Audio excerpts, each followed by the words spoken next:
What's up, everyone? Welcome back to the Salud Cabrones podcast. I am Danny Villegas. And I am Javier Ledesma. And before we get started, we ask that you like, comment, subscribe, and share the Salud Cabrones podcast on Apple Podcasts, Amazon Music, Spotify, and YouTube. And follow us on all social media platforms at Salud Cabrones podcast. Javier, bro, we got a fucking special one today, bro. Superstar. Man, what can you say about this guest, bro? What are your thoughts on this guest? My thoughts on this guest is that, goddamn it, he is the standard of Chicagoland pro wrestling, not only right now, but for many, many years to come, man. This man right here is representing the Midwest very well on the market, man. Another Midwest legend we have in the building, man. I mean, seen this guy on TNA. You can see him on NWA. Ladies and gentlemen, I'm talking about the fucking Rocket himself, Marshe Rockett, ladies and gentlemen. Marshe, what up, bro? What up, guys? Thank you for having me, man. Hey, man, thanks for coming and hanging out with us, bro. Yes. I like what you guys are doing, man. I love you guys' podcast. The last one I heard with my boy Acid Jazz, it just had me in Who's stitches. The Black Hammer. The Black Hammer. That's how we know him. We know him as the Black Hammer. Yes, sir. Yes. Mr. Sexual Chocolate himself. Man, the Jazzalicious one. Yes, sir. Your mama's favorite neighbor. Your mama's favorite neighbor. Your mama's favorite teacher. All the after school special. Oh, that's a new gimmick, dude. Mr. After School Special. Man, we gotta tell him when we see him, bro. That's right. But no, man, thank you for joining us, man. You've got fucking so many fucking years in this business, bro. How long you been around? I've been around for 20 plus years now. 20 plus years. Get a little closer to the mic. Poor favor. So I started when, ironically, right after high school. Like, when everybody else was like, because I already knew what college I wanted to go to. So by while everybody else was still trying to figure out their stuff, I sat up there and was like, all right, my stuff is already taken care of. Let me go ahead with this wrestling too, and just see if like everything can just like line up. But a lot of the times though, I think when anybody asks me like how I actually like broke in, or if like it was even a thought process behind it, I always tell them it really wasn't. The person who got me into the business was actually my dad. Okay. Because growing up with my brothers, and like we were always like knuckleheads and everything like that, and my dad just always wanted us to be thinking about the future, like not just, just here, just to be here and stuff like that. He was like, hey, I'm not always going to be around. So, but I want you boys to, be smart about your lives and about what you want to do. Like it starts now. Mm-hmm. It doesn't start later on. So start prepping. So he would just randomly just come up there, out of nowhere and just be like, hey, have you given any thought to your future or something like that? You be sitting there eating Cheerios, Frosted Flakes, and just be like, hey. Dad, come on, man. I'm watching Saturday morning cartoons exactly. right now. I'm sitting up here watching G.I. Joe. And then all of a sudden, it's like, hey, remember I told you, you planning on your future yet? Or I'm just like, Batman's whooping the Joker's ass right now, Dad. You're messing me up right now. Like, I'm trying to see if the G.I. Joe gonna be Cobra right now, but I will get back to you on this. But anytime he would ask me, I would always tell him that I did want to do something in entertainment. For the most part, it was like between directing and acting, just trying to like make it in Hollywood and stuff. And he would always like give me like this look like, okay. And then that was when I sat up there and I would dabble a little bit with trying to like do theater and stuff like that. But honestly, looking back at it, it wasn't the biggest passion next to wrestling. And he pointed that out to me. So I remember 2003 SummerSlam, the match was Rey Mysterio, Kurt Angle. And was viewing that match because I just begged my parents to buy the pay-per-view, because that was when it was like $60, $70 and everything, when they were still doing it then. And like he comes up right after that match, and then I'm excited for the next one. He's like, hey, I need to sit down and I need to talk to you. Like right now, dude? Exactly. I was like, bro, that match was so good. And I'm just they're hyping me up for the next. I was like, okay, can we talk after SummerSlam? And he's like, no, I need to talk to you right now. I was like, but the next match, he's like, right now. I said, okay, cool. And again, I ain't got no money. He just bought me the pay-per-view. I literally had to promote and like sell myself on getting this pay-per-view. So I'm like, you know what? Yes. So he's like, you know, you were just on my mind today. And, you know, when I always ask you and your brothers about what do you want to do with your life, and you always tell me you want to do entertainment. And I said, yeah. He looks at me and he says, have you ever thought about doing this? And it was like that slight pause. And I'm just like, what you talking about, Dad? Yeah. He's like, well, hear me out. You always tell me you want to do filming, and you always tell me you want to do acting. You always tell me these things, and that's great. And I hope that you can go and achieve that. However, if I'm being completely honest with you, I don't see as much passion there as this for this wrestling. Mm-hmm. And again, I'm taking like long pauses, and because he was, and this must have been on his heart for a minute, mm-hmm. because he was thorough with it. He was like, if I mention like Steven Spielberg and everything like that, you're just like, oh yeah, he's great. But if I sit up there and I see you with like The Rock and Stone Cold and like just this match, you're on the edge of your seat. You can't settle down. And how old were you at this point when your dad told you about, hey, this is what I think you should do? This was like 17, 18. 17, 18, okay. Yeah, because I like everybody, when they broke in, like they did the backyard wrestling and stuff, I would always invite my friends over and stuff. So we did that for like a hot minute, but it was never to be to the point where, you know, any of us were going to pursue a career in it. What was your gimmick as a backyarder? Oh, I had to be Stone Cold, man. I sat up there, I was stunning niggas, boy. Everybody would call themselves like they wanted to be Triple H and like try to pedigree. And I said, I ain't gonna pedigree no motherfucker on no concrete, man. I'm gonna stun your ass, boy. It's like, and we had it so that we sat up there and were like, if you hit the finisher, like you can't kick out, like you can't sit, like that's it, like it's done. So it was just like most of my matches like ended soon because they would sit up there and say, "No, you gotta lock up." It's like, I ain't locking up with your ass. I'm going with a stunner, nigga. I want that belt. Stone Cold doesn't lock up. That's right, baby. Oh hell yeah! My matches be over in like 3 seconds. It's like that's not a match, and it was like, because I'm the winner already. Thank you very much. See, now you said before that you said you already had the college you wanted to go to and all that. What was your plan? What was your idea? What college you want to go to? Because I was already like Columbia College, because they were just like, you know what? Because I wasn't big on the like the ACT and the SAT and stuff like that, and they were just like, yeah, I mean them scores don't really like matter. You can get a perfect score, and it's like, no, we're here for your creativity and stuff like that. It's nice to have if you want to go someplace else. Right. But they were just like, no, if you want to come here, we want your passion more than anything. So I was like, I'm sold on that. Especially if I'm telling people I want to do something in directing and acting, and they're a top school for so that. At that time, before your dad brought up wrestling, you wanted to go for acting and directing and that? Okay. So like the ACTs and stuff was like done. So like I see all my friends and they're just like sweating, like, oh my God, am I going to get into Harvard? And I'm like, man, I'm already set. Like I just got to fill out FAFSA and then like send my stuff in and just like, oh, you're accepted. Like, you know, I'm cool. But anyway, so we bring this up, and you know, he was just like, by the end of the conversation, he was like, this is just food for thought. This is just what I've noticed, and I would be an irresponsible father if I didn't bring it to your attention, because again, I wasn't thinking of this.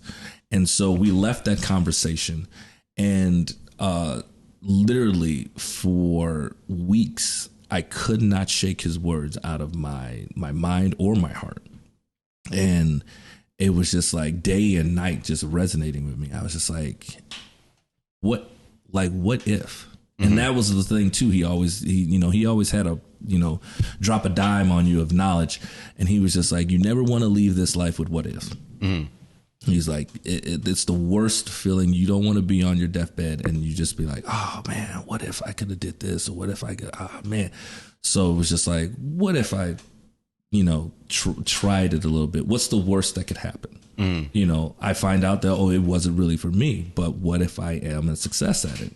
So here I am trying to now look at wrestling schools. And at the time, I found Ohio Valley Wrestling. And they were in Louisville. And so I tried to bring that up to him. It's like, hey, I know I said I was going to go to Columbia, but what if I find a school out there by Ohio? And my mom looked at me and was just like, hell no, your ass ain't going to this. She didn't want you to go out of state? No, she was like, you better be smart about this. Like, you can stay, you can stay at home. Columbia is like down, like, take a train. Like, that's more convenient. You're going to go out of state and try to get a job, and you're going to make it way harder for yourself. But I was just telling him, like, well, I'm trying to go, like, I want to go where the main guys are at, and I'm going to get the best training. She says, no. So, that put the kibosh on that real quick. So I'm like, all right, back to the drawing board, where the schools are, and everywhere else is, like, scattered throughout the, country and stuff. And, like,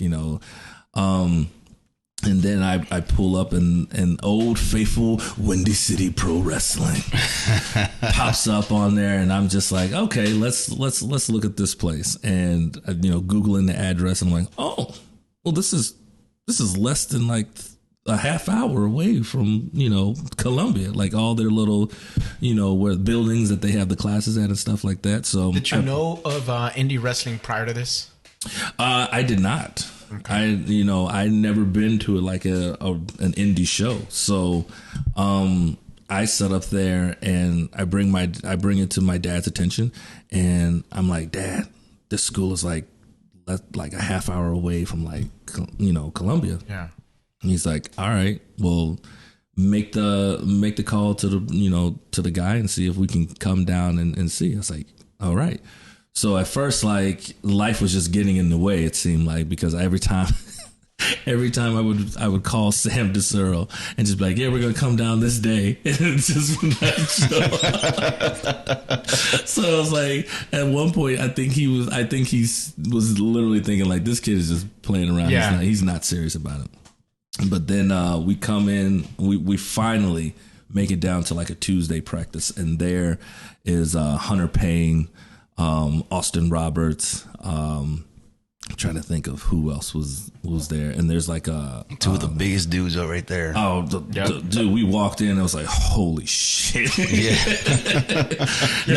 this isn't for me. Now I didn't tell this part, but at this time, I am at my biggest weight that I've ever been, which was 175 pounds. So, and that was your biggest at the time? That was my biggest at the time because I was soaking wet. Because I rolls of nickels in his pockets. Because I did track, I played a little bit of ball, and then I did cross country. So I was always that lean guy. So I was just like, all right, I don't want to build too much muscle because then I'm not going to be able to perform what I need to do in that sport. So I show up and there's like, Hunter comes and shakes my hands. Hey man, how you doing? And he's like already like 295 pounds. And I'm like, good Lord. Yeah. Dude, at that time when him and Austin Roberts were teaming up, fuck, dude, there were some scary, there's still some scary dudes. But at that time when you're breaking in, you're like, fuck. Dude. I already started like warming up and stuff like that with getting other rookies ready and stuff. And I'm like, oh, I'm going to be in trouble if I get in here. So Sam DeSero, he's just like starting to walk around. He's introducing me.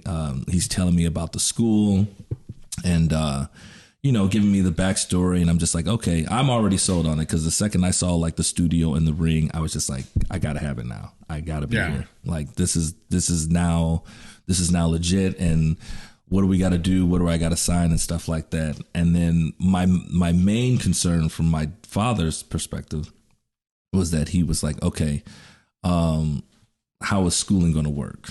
Because, you're still going to have class and everything like that. And then as fate would have it, in walks the returning, he wasn't known at the time, but it was the Black Hammer. The Black Hammer. Walked in with strutting. Like, I can see like huge glasses, just a superstar glow to him, I would imagine. Big ol' afro.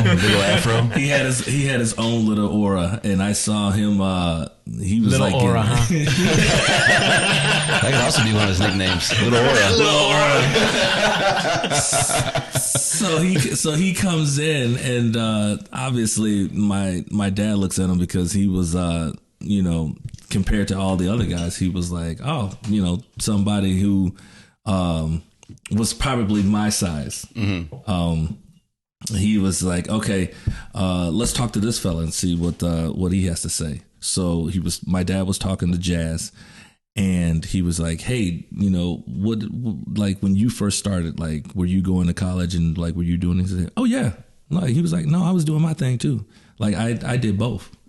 Like, a lot of guys get in this and they just want to stick to one avenue. No, I'm going to go I'm just going to be a wrestler. I'm not going to do college, and they'll put college off. And he was like, no, I did both. So he said, it's possible.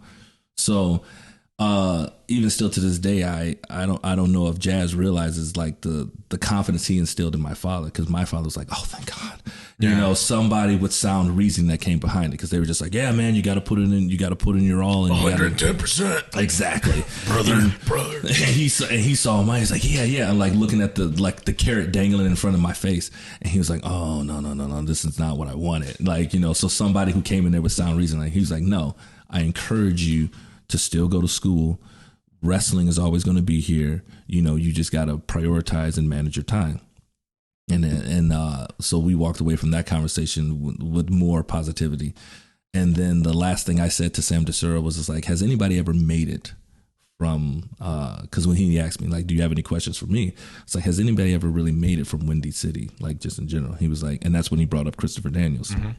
And he was just like, yeah, Christopher Daniels, he's traveling the world. At the time, like, he's just the main big guy.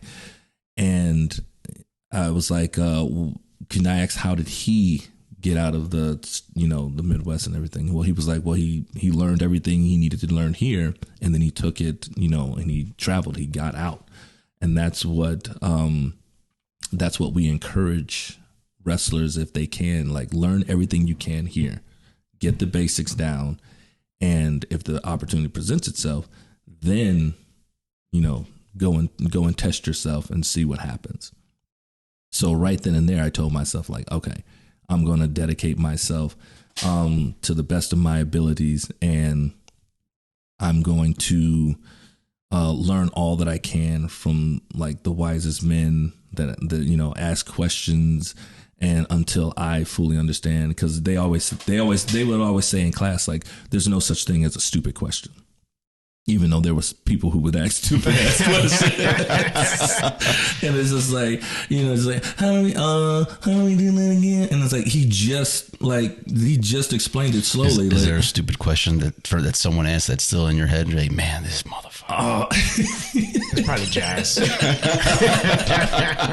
No, because he would be the one that would bring it up. It's like, hey, ain't supposed to be no stupid ass questions in here, right? I would say Jazz was one. When I was training, dude, like, I loved, every trainer had a different style to it, which I love, because I learned so different. Like, Hunter Payne was that, like, he gave you the pain. Because I remember my first practice, I thought because I was just coming off a track.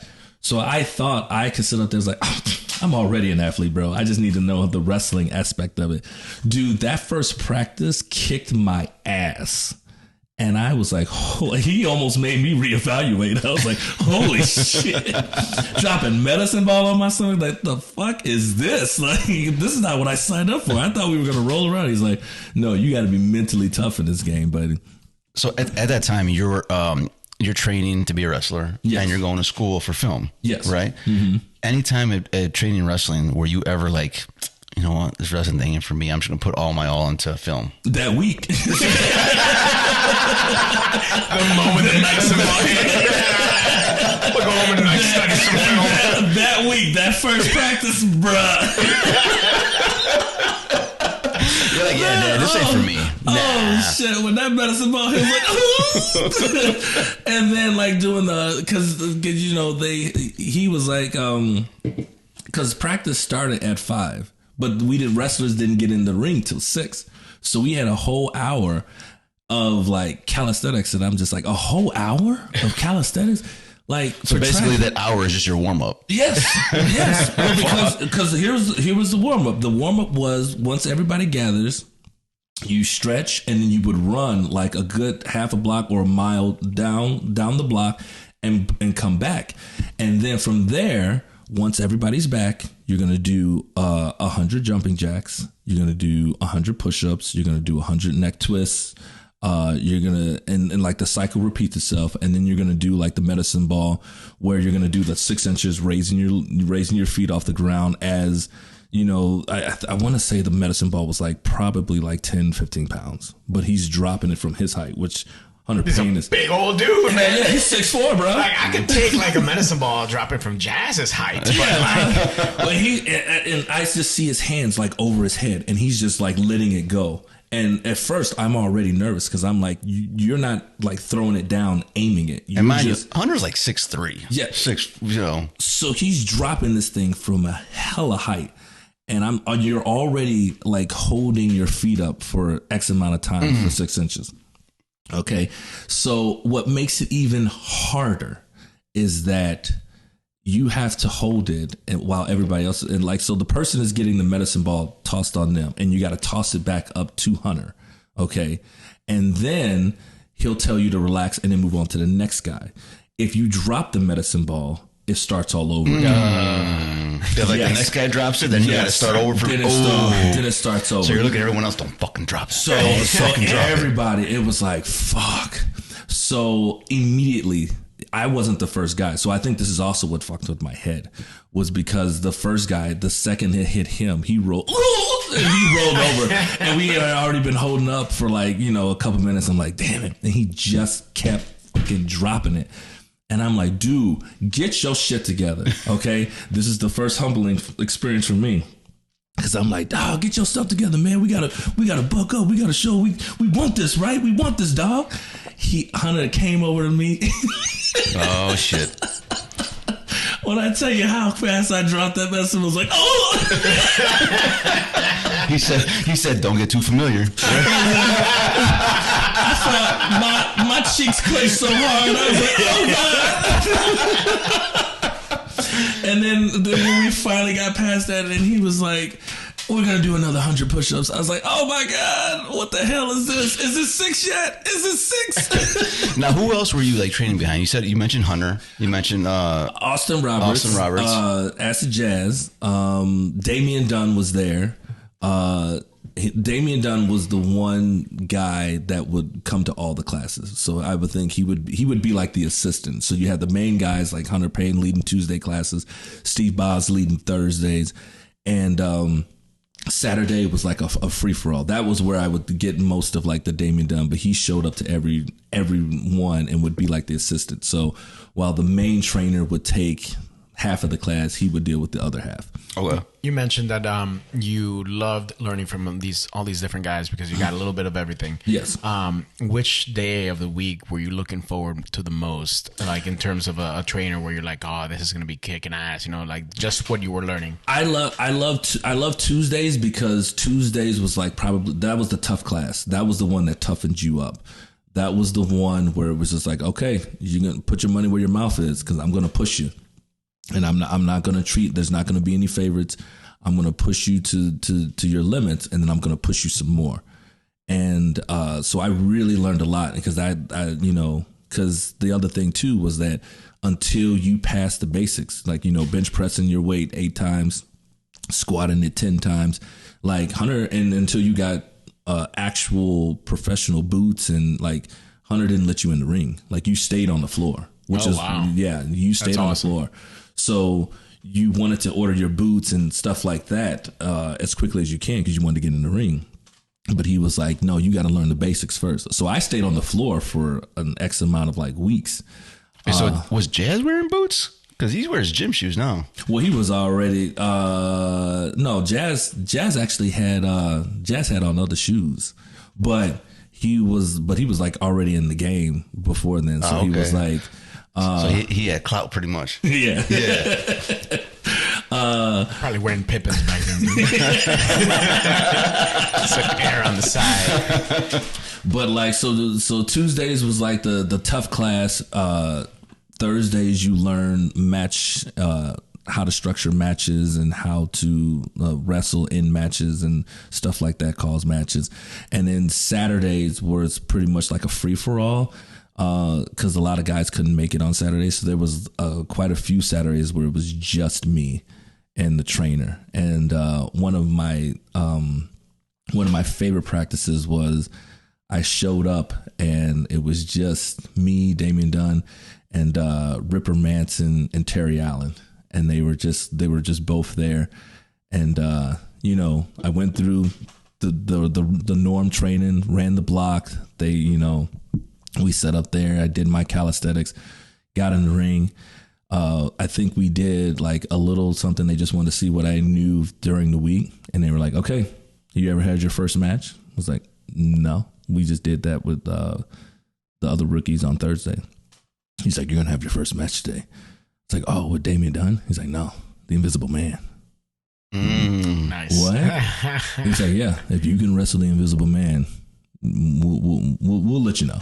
So then everybody got out of the ring. So I'm like, "How is this going to?" It's like, "All right, you and the Invisible Man, 5 to 6 minutes.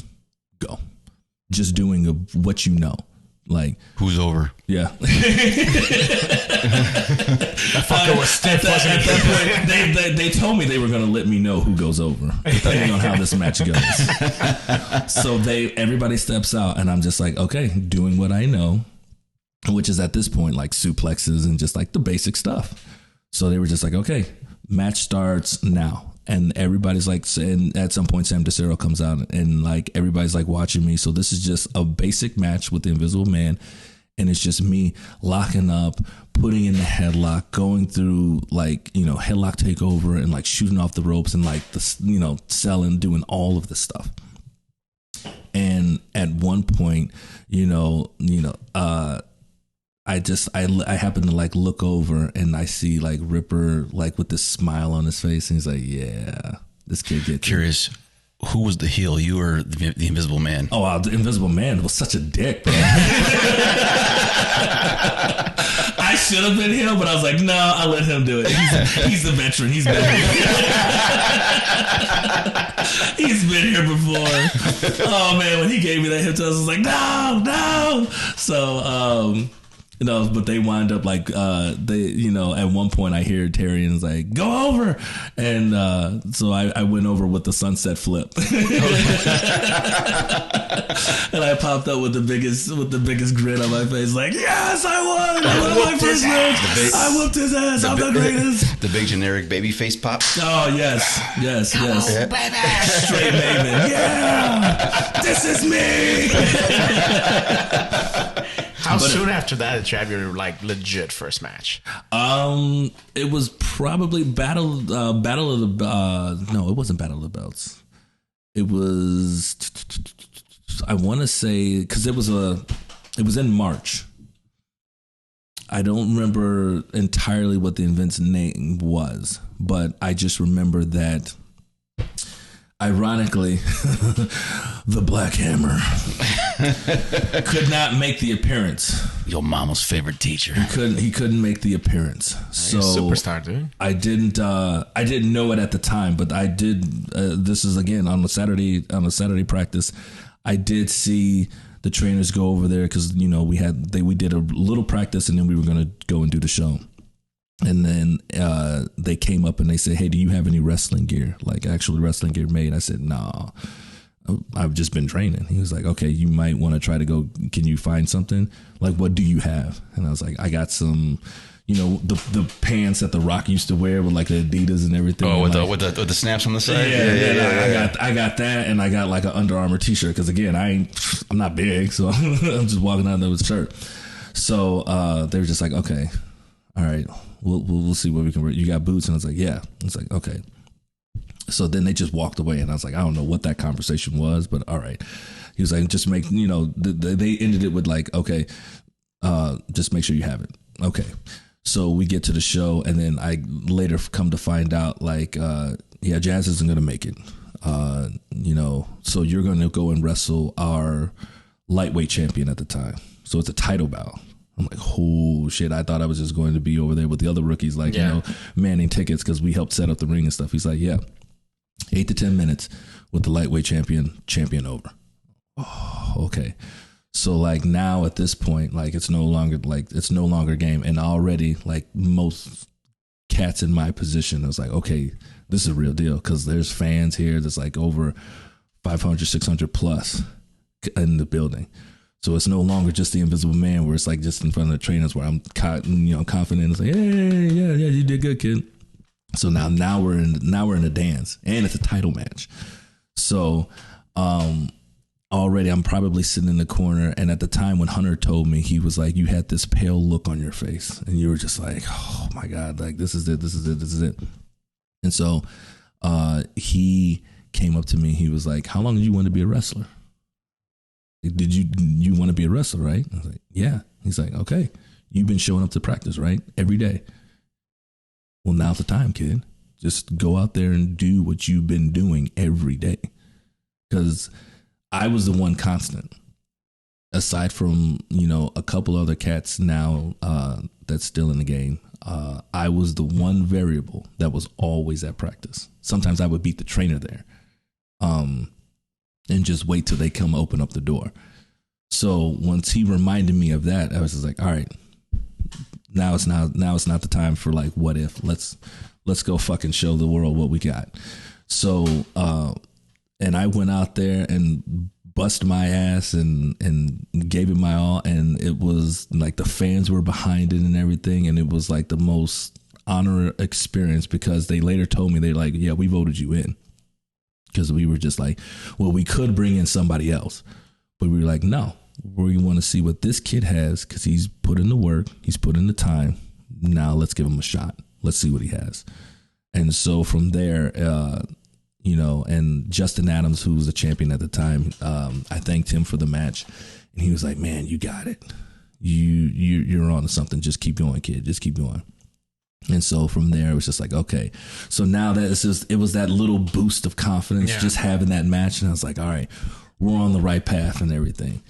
And so like from there, it's just like, opportunities. And then like, I want to say like middle of April, they approached me because they were coming up with the special forces gimmick that they wanted us to do.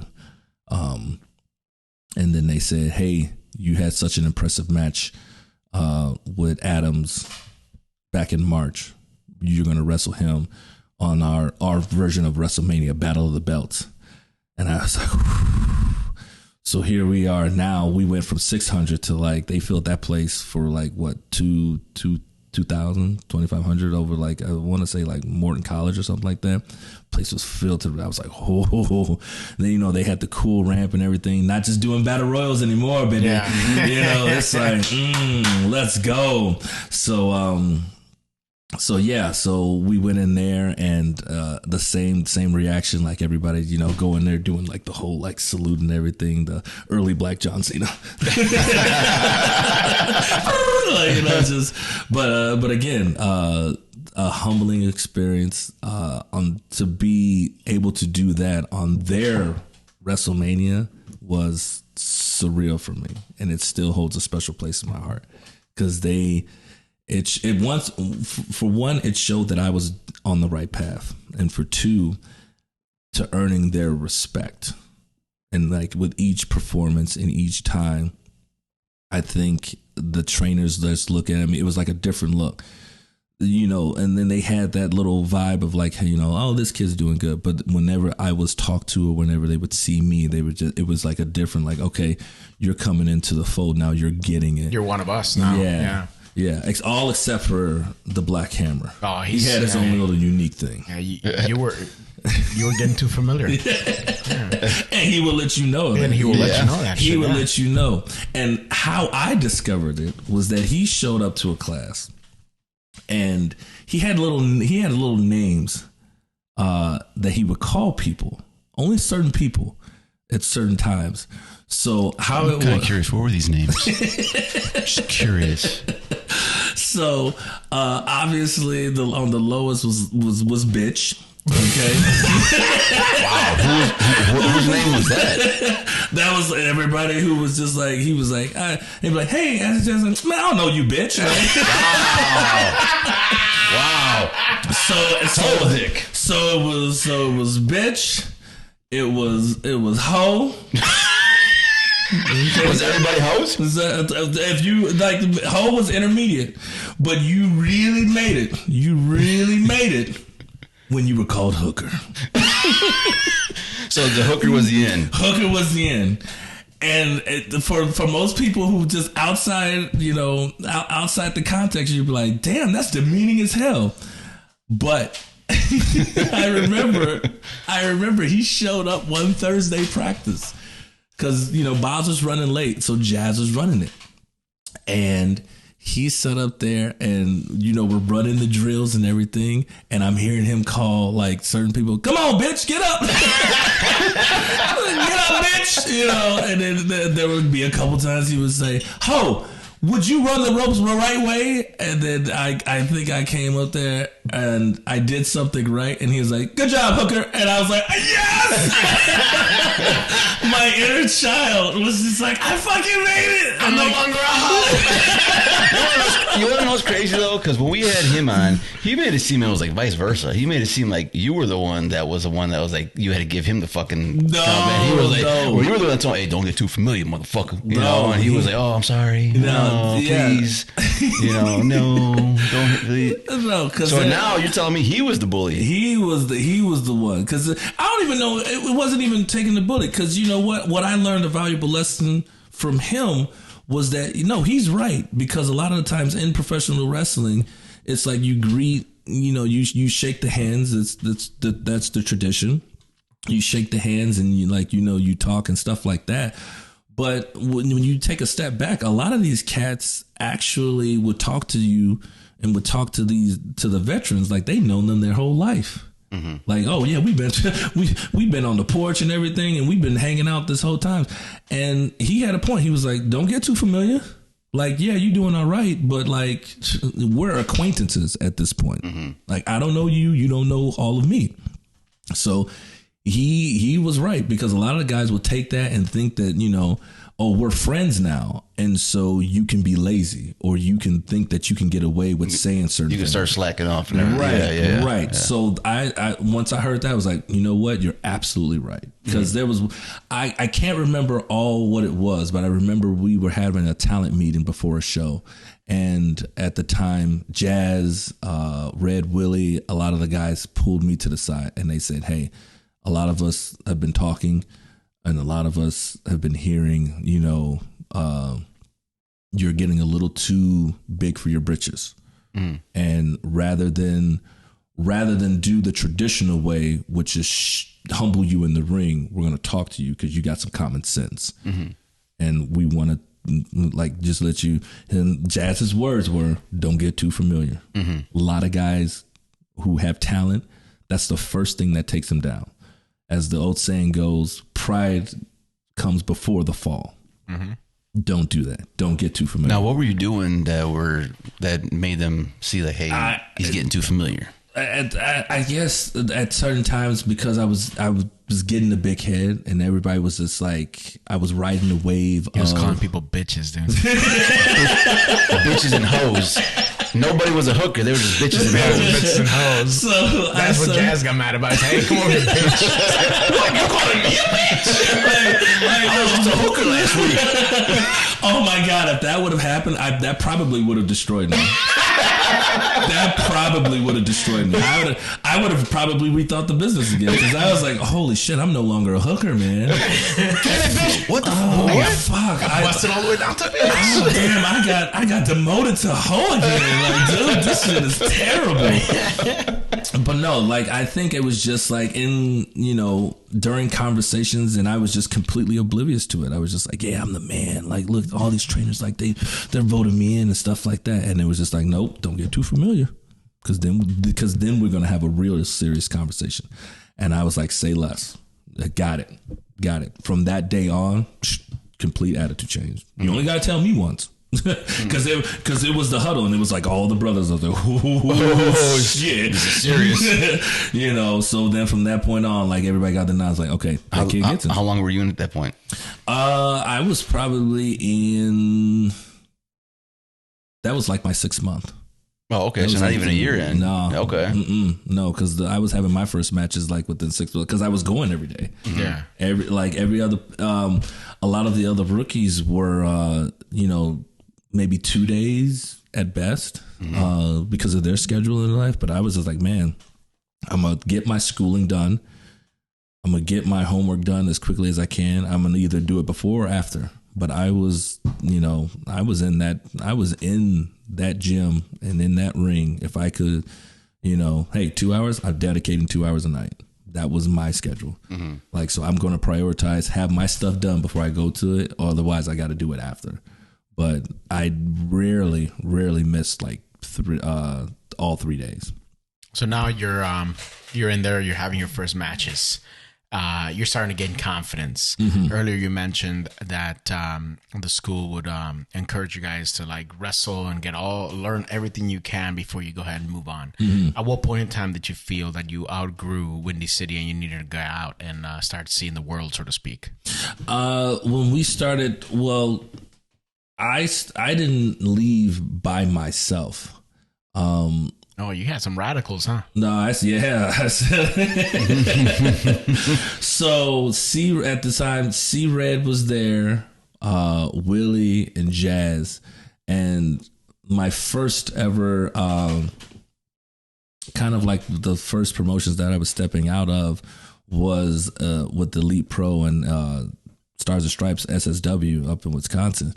But for Elite Pro, because Willie wanted to start tagging with somebody else and, to switch things up and like, hey, if we're going to start this new gimmick or whatnot, we need somebody fresh just to like sort of reinvent ourselves. And so Jazz was already doing his thing at Elite Pro and they were already traveling. And so they were just like, all right, let's bring in Marshe and let's start having him come up. So from that point on, when we started doing Elite Pro and stuff like that, I was traveling with them. So they would get bookings and then they would be like, hey, I got a guy and like, talk me into it. And the guy says, all right, well, he can work on this part of the card and stuff like that. And I was like, okay. So I surrounded myself with guys who had already had established, and then I was still learning wisdom and stuff like that from them. Like, hey, the do's and the don'ts, basically. Like, don't do this, and like, this is how you network and stuff like that, and just learning the operations that way. And I was like, okay, because I already knew I don't have a leg to stand on, so I'm just like, okay, if I'm going to learn how to do this, I'm going to have to follow other people who's already done it around and, been around a longer time and who have, made the connections and gotten the, established and talked to the promoters and stuff like that. So, and I would just basically, work my way in that way. So, so we set up there and on the roads, just traveling, and I'm just, again, asking questions and then just sitting back a lot of the times and just watching. And then even when I got into the locker rooms, they would introduce me to like the other vets and, I would build a rapport with them and then ask them questions. And so just constantly like learning and just like, being as much of a student as the game as I possibly could, because I knew walking into a new locker room with new fresh faces and new fresh minds, there was something that I was going to learn from different people. Because you can't call yourself a well-rounded athlete if you're not sitting up there, pulling from other people. Yeah. A lot of guys just sit up there, no, I'm just going to talk to him, or they wouldn't talk at all. And I'm like, that's stupid, bro. Yeah. Like, how do you think you're going to get better? How do you think you're going to advance yourself in the game if you never open your mouth and ask the question like, hey man, how did you get better? What did you do different? What sets you apart from everybody trying to get through this revolving door of wrestling. I'm curious now, as you're progressing in the wrestling business, you know, you're climbing that ladder, you're putting your all into wrestling. The point is, you know, when you start climbing, you start getting bigger, making a name for yourself. Is school still in the back of your head, or what? You know, film and stuff like that. Is that still in the back of your mind, or are you just completely threw that out? I sat up there and like I started to do like a little bit of less and less.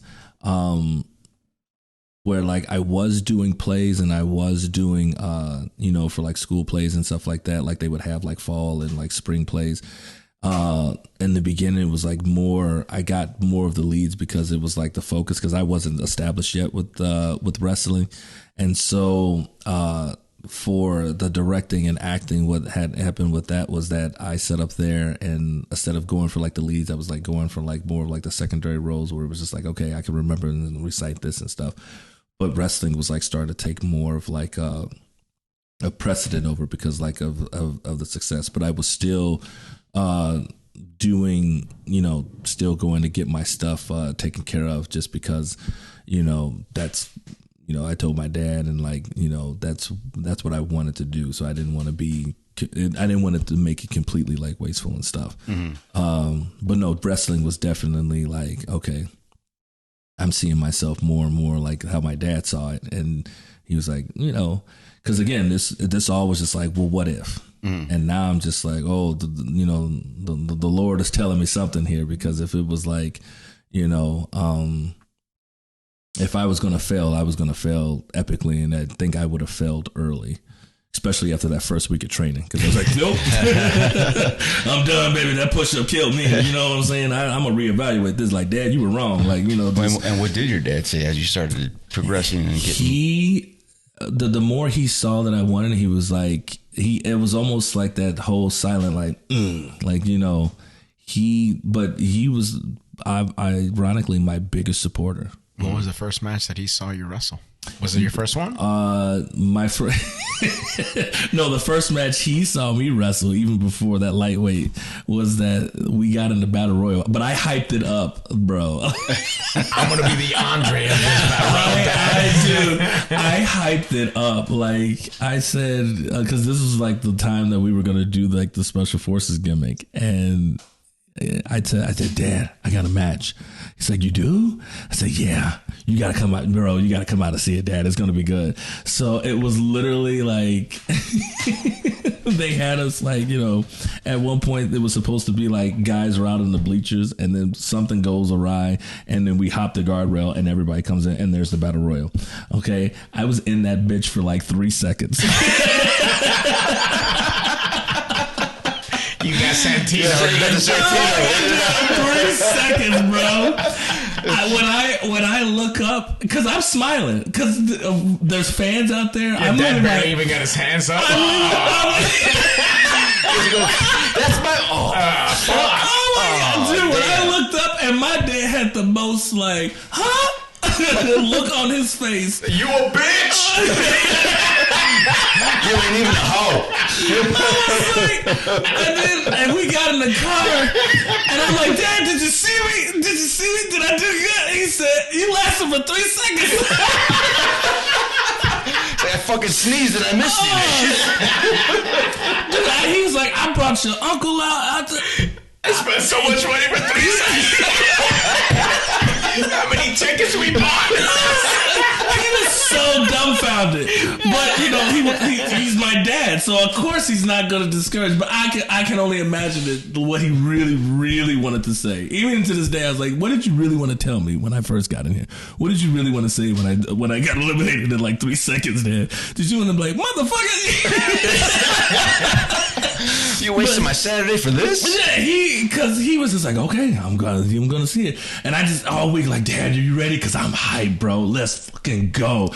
And like, and I get knocked to the floor, and I'm like, oh no! And I look at him, and he's like, huh? What the shit? I thought you were gonna have a match. I said, no, it's a rumble. Why didn't you survive longer?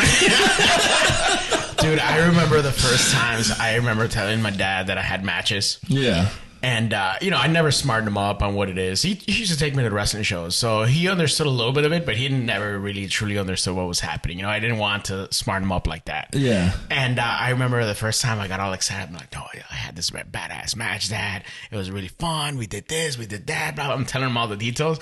And he's just looking at me and he goes, did you win? And I go, no, that's not what happened. So I lost, but that's not the point. And then he's like, so you lost. He was so hung up on that. And I'm all like, God damn it. I did all this cool shit. Dad goes, but you lost. Like, my son's a loser. I'm like, God damn it, I'm a hoe. God damn it. No, you're a bitch. You're a bitch, not even a hoe. In Spanish, it's like, eres puta. Puta la chingada, fuck. Man. But then you go and, bro, you get then you go to TNA, man. Like, yes, how did that come about? And what does your dad say after that? So that came about ironically because at this point of my career, I had set up there and I had just had my third tryout with WWE. My first tryout, I thought I was ready. I was not. It was one of those, it was another humbling experience because, the first tryout with WWE, this is where Kalisto, Adam Cole, like a lot of the guys of like the who's who was there now. We set up there. JR, William Regal was really sold on me.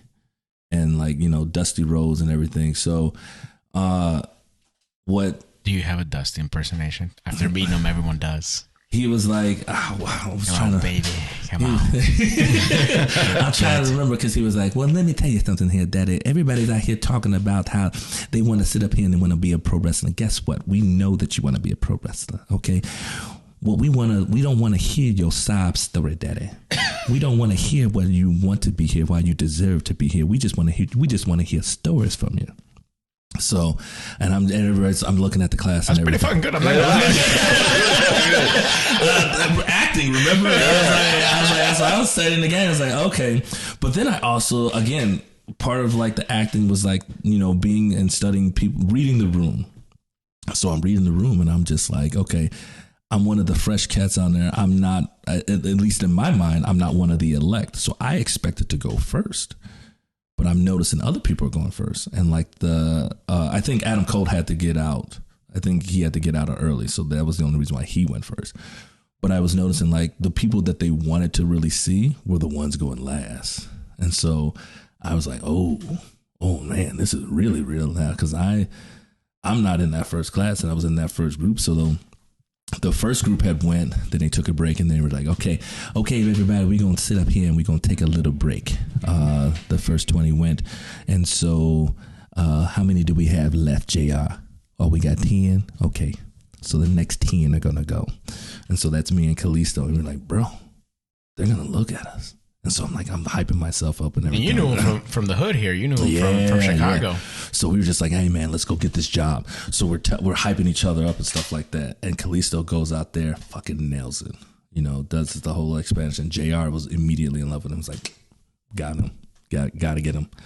Bilingual. And he speaks English. Come on. Say less. So then I get up there. And I don't even remember what promo I cut. But it was not good. It was a bitch promo. Damn, not even a hoe.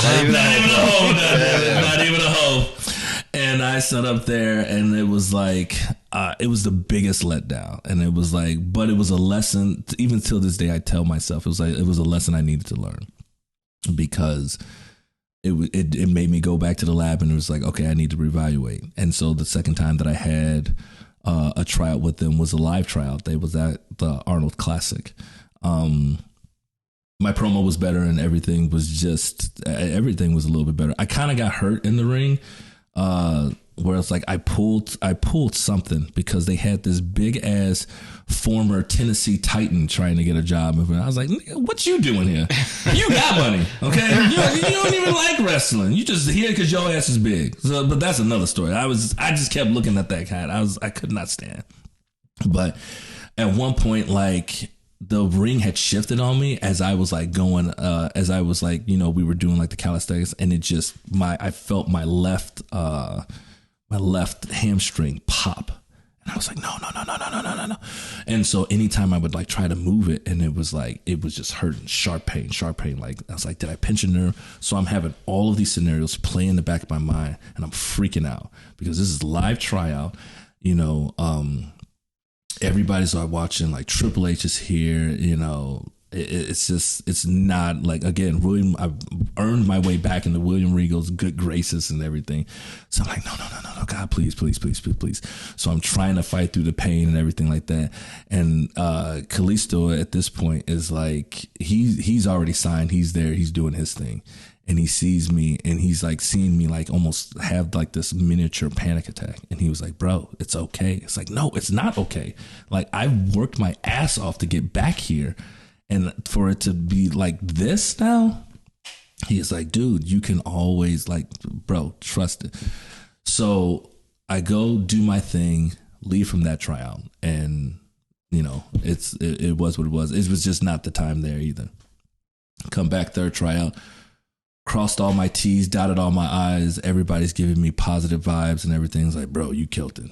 There was no way. Like, promo was off the hook, and it was like, good job, kid. Good job. We might be seeing you soon. That was the conversation that we had. And then I want to say about 2 weeks later, I got that same generic email of at this time, it's a no. I didn't ask the first 2 times, but I was going to ask this time. And I was like, no. I need to know. So I emailed the guy, and I was like, can I ask why?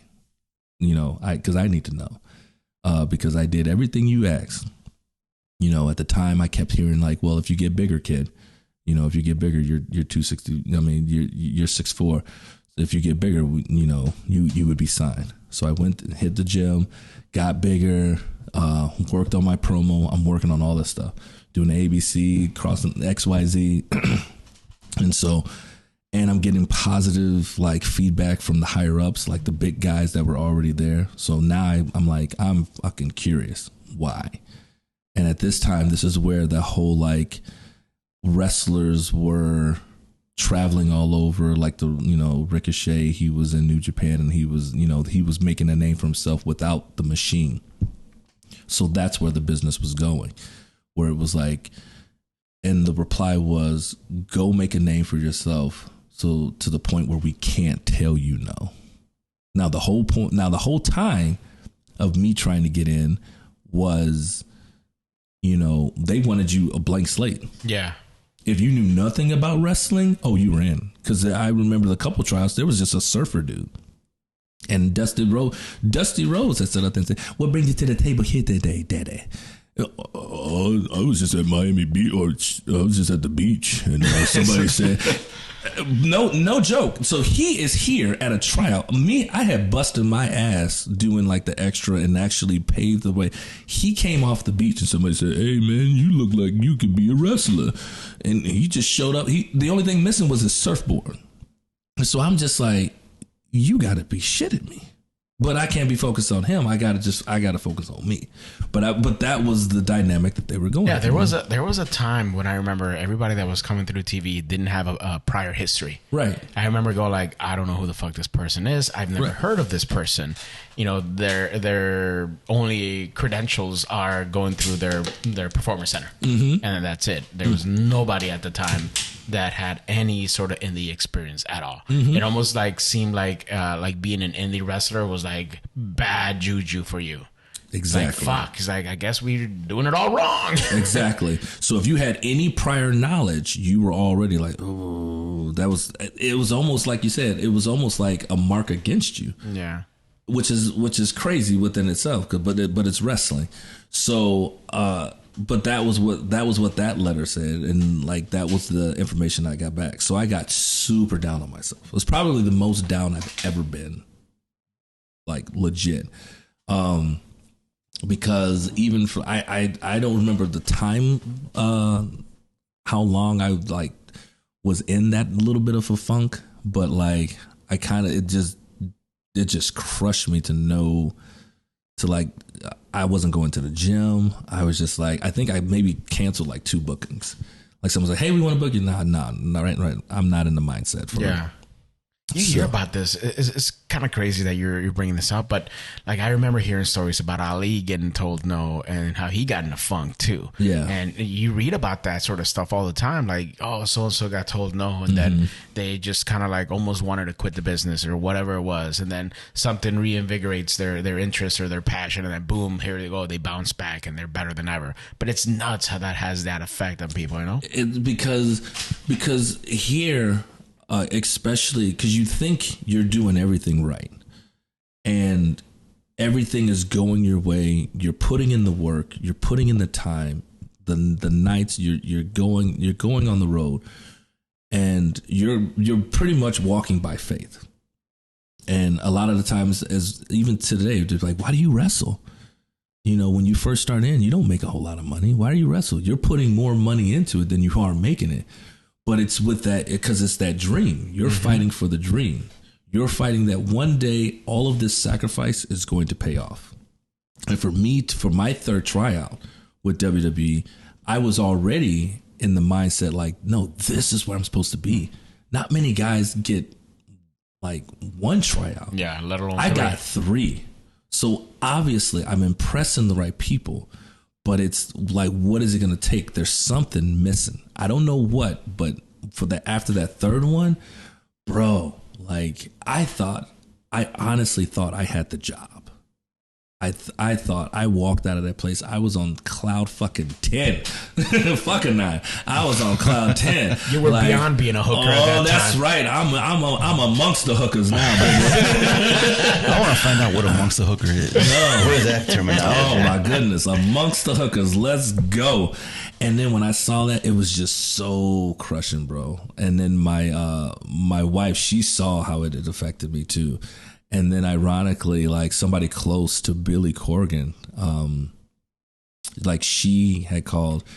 And so they had a conversation because I was in the next room. I didn't even know she was on the phone. And so Billy's assistant had said like, hey, Billy's going to call Marshe.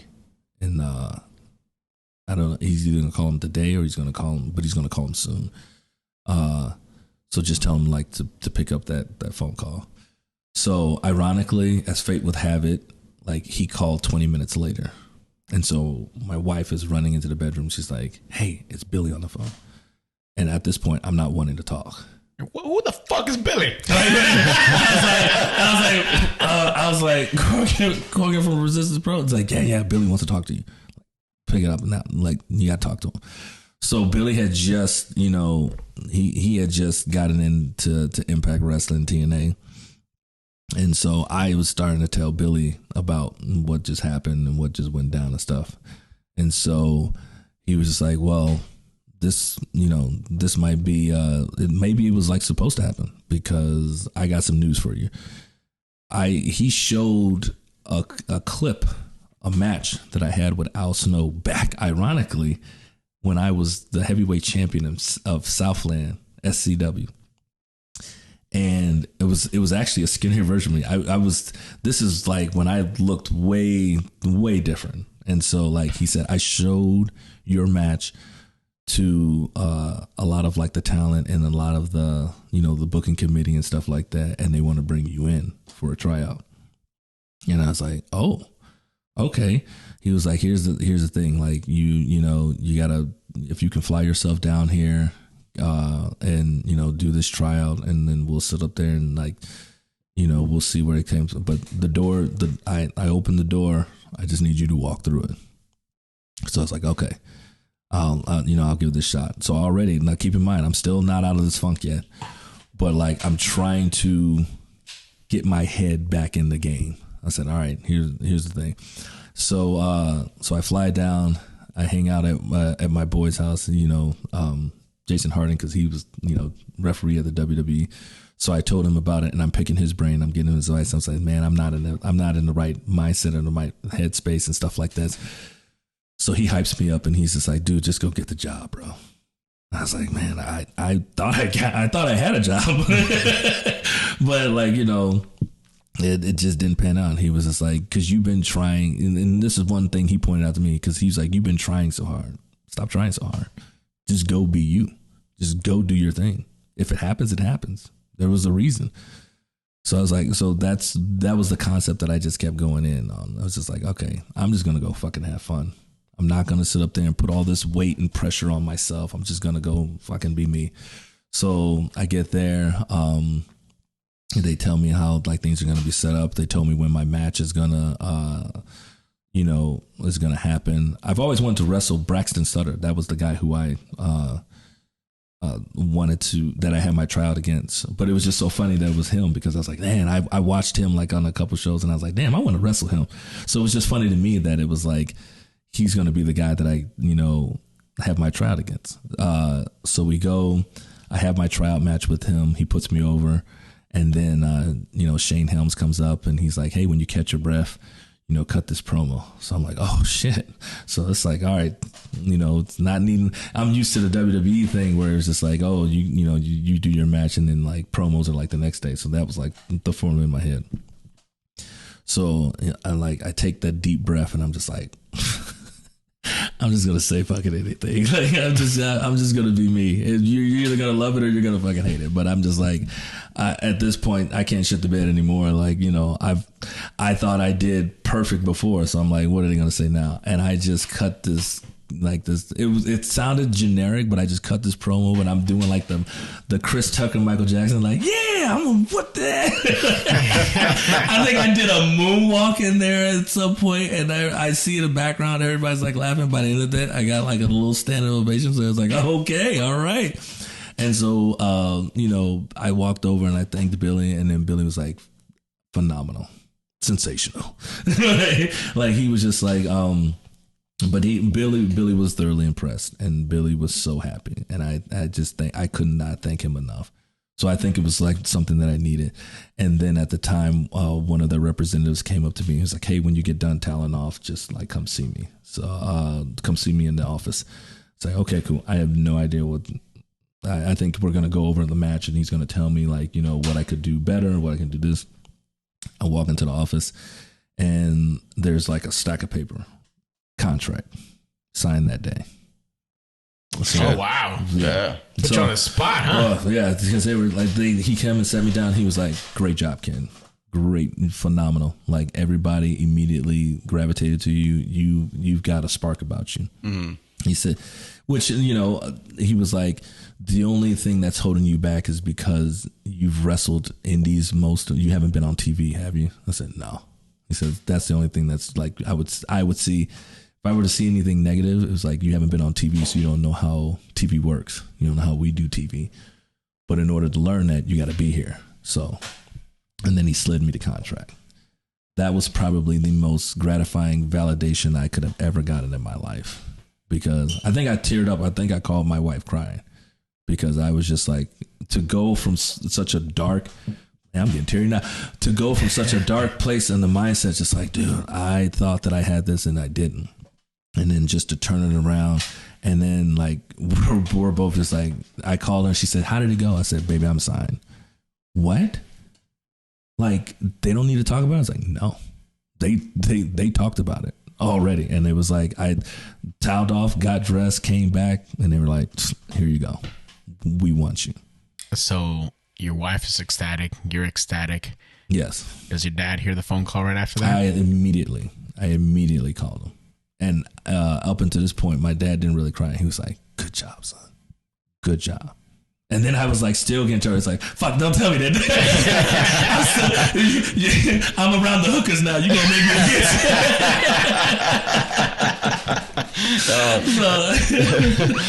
a and yeah, because then now you're fucking, you're making a name for yourself, bro. Now you're in TNA. Now you're working yourself to fuck NWA. Yes. So, bro, like you're climbing the fucking ladder, bro. Yes. Like I said, TNA, NWA. I mean, what's next for you, bro? I'm just gonna try to keep going as much as I can, do and learn as much as I can. The sky's the limit at this point. I'm just thanking God for continuing to bless me and putting me in the right rooms with the right people. I think that is spoken highly for my career, because I really believe that if I wasn't in the right room with everybody, then with the right people, I wouldn't be where I am today. So speaking of shit. Being in the realm with the right people. Oh shit! Who do we got here? It's the king of the hookers. It's the Black Hammer himself. What in the blue fuck? Oh man, Jangalang. damn, bro, you didn't get enough of us, huh? What are you doing here? I mean, I thought y'all were doing some things, but I didn't know that Mr. Oh, He's swole as hell, isn't he? That's like a whole chicken up in there. Dude, his arms are like the size of you, Jazz. Pretty much. Take it. He ain't lying though, bro. I saw him walk in, and when I greeted him at the door, like, God damn, dude, you got big. put on some size. Size kid, I want to make sure they don't tell me. Hey, thank you for gracing us with your black presence, bro. We appreciate that. Your chocolate presents from all Your over. Black Hammer ass. I'm trying to figure out if that's a compliment or. Black Hammer is a compliment. No, I'm Thank talking you. about- Thank you very much. Damn. Well, I ain't had nothing else to do today, so there's that. Hey, Marshe, bro, tell me Black Hammer isn't a good name for him, bro. Black Hammer is a fantastic name. When I heard his interview on here and Black Hammer was dropped, I was like, oh my God, why has he not been running with this entire time? See? Because I would have thought that someone else would have been named Black Hammer. You're welcome. Nope. No, because it takes a special person to have that bestowed upon them. Bestowed. No, you're not king. You're the Black Hammer. Bestow this name upon you, sir. Bro, what did we say? Go out there with furious vengeance. What did you say it was? Every mom's favorite after-school teacher? Is that what it was? Right? Is that what we said? Your every mama's favorite next door neighbor. Black Hammer. Man. So you guys go way back. Obviously, Marshe was talking about like you being a trainer for him back in the day, and you even told us about being kind of a mentor at an early age for Marshe. But you guys together then started like running, going to the towns, making the towns, going out together, and you guys even tagged as well. So at what point in time did you guys think, hey, you know what, we got something here? Maybe you started being beyond familiar and started getting friendship, in the process there, started being friends. When did that kind of happen for you guys? When did Marshe pass the hooker phase? Was it Lincoln, Illinois? Yes. We did a show in Lincoln, Illinois. Oh my God, you're gonna really make me tell this story. We did a Jazz got like I said before. I only got outside bookings when I was on the road with them. Jazz got a booking and was like, "Hey, do you know somebody else?" And he was like, "Yep." He's like, "Shay, you gonna come with me down to Lincoln, Illinois? I got a booking and I got you a spot." I was like, "Cool." I'm not driving at this point. I don't have a car. So he's like, all right. So we met up at the school and we left from the school on driving down to Lincoln. So we get down there and show's going on, and in walks the college girls basketball. So immediately, all shit is right. Oh shit. And you White could girls tell. wasn't there. No. It was mixture. It was sisters. It was white girls. It was everybody. It was it was a buffet that walked in. Legit. It was a buffet that walked in. And they were just like, because they honestly didn't know what was going down. They walked in. They thought they were just going to drop their bags off and go back to their dorm rooms and everything like that. And they were like, oh shit. And like a lot of sisters was like, oh my God. So we instantly went from wrestlers to celebrities real quick. Jazz has that effect on people. They thought he was a stripper the last time he was here. That's right. Man, I was trying to get it in. Yeah. then this little some bitch, somehow said, oh, well, because I'm like, hey, man, let's hang out with these girls, man. What the fuck? Oh, no, man. You know, I got to work at Burger King in the morning. I'm having my way right now. I'm trying to get these girls a supersize, dog. Come on. I had a girlfriend at the time too, so I was already not trying to like get caught up, man. Like, and I was young. I was still young in the business, and he was like already like, no, come on, man. Don't you know you always gotta listen to your vet? Don't you know that? I had dorm rooms, man. Right. I'm trying to keep my innocence, and he's trying to like, come on. I was about to bust that chair. So, he was trying to show me the other aspects of being a celebrity. He's about to show you the fun part of the business. Yeah. So I was just like, nah, I gotta get to work. He's like, You want me to call out for you?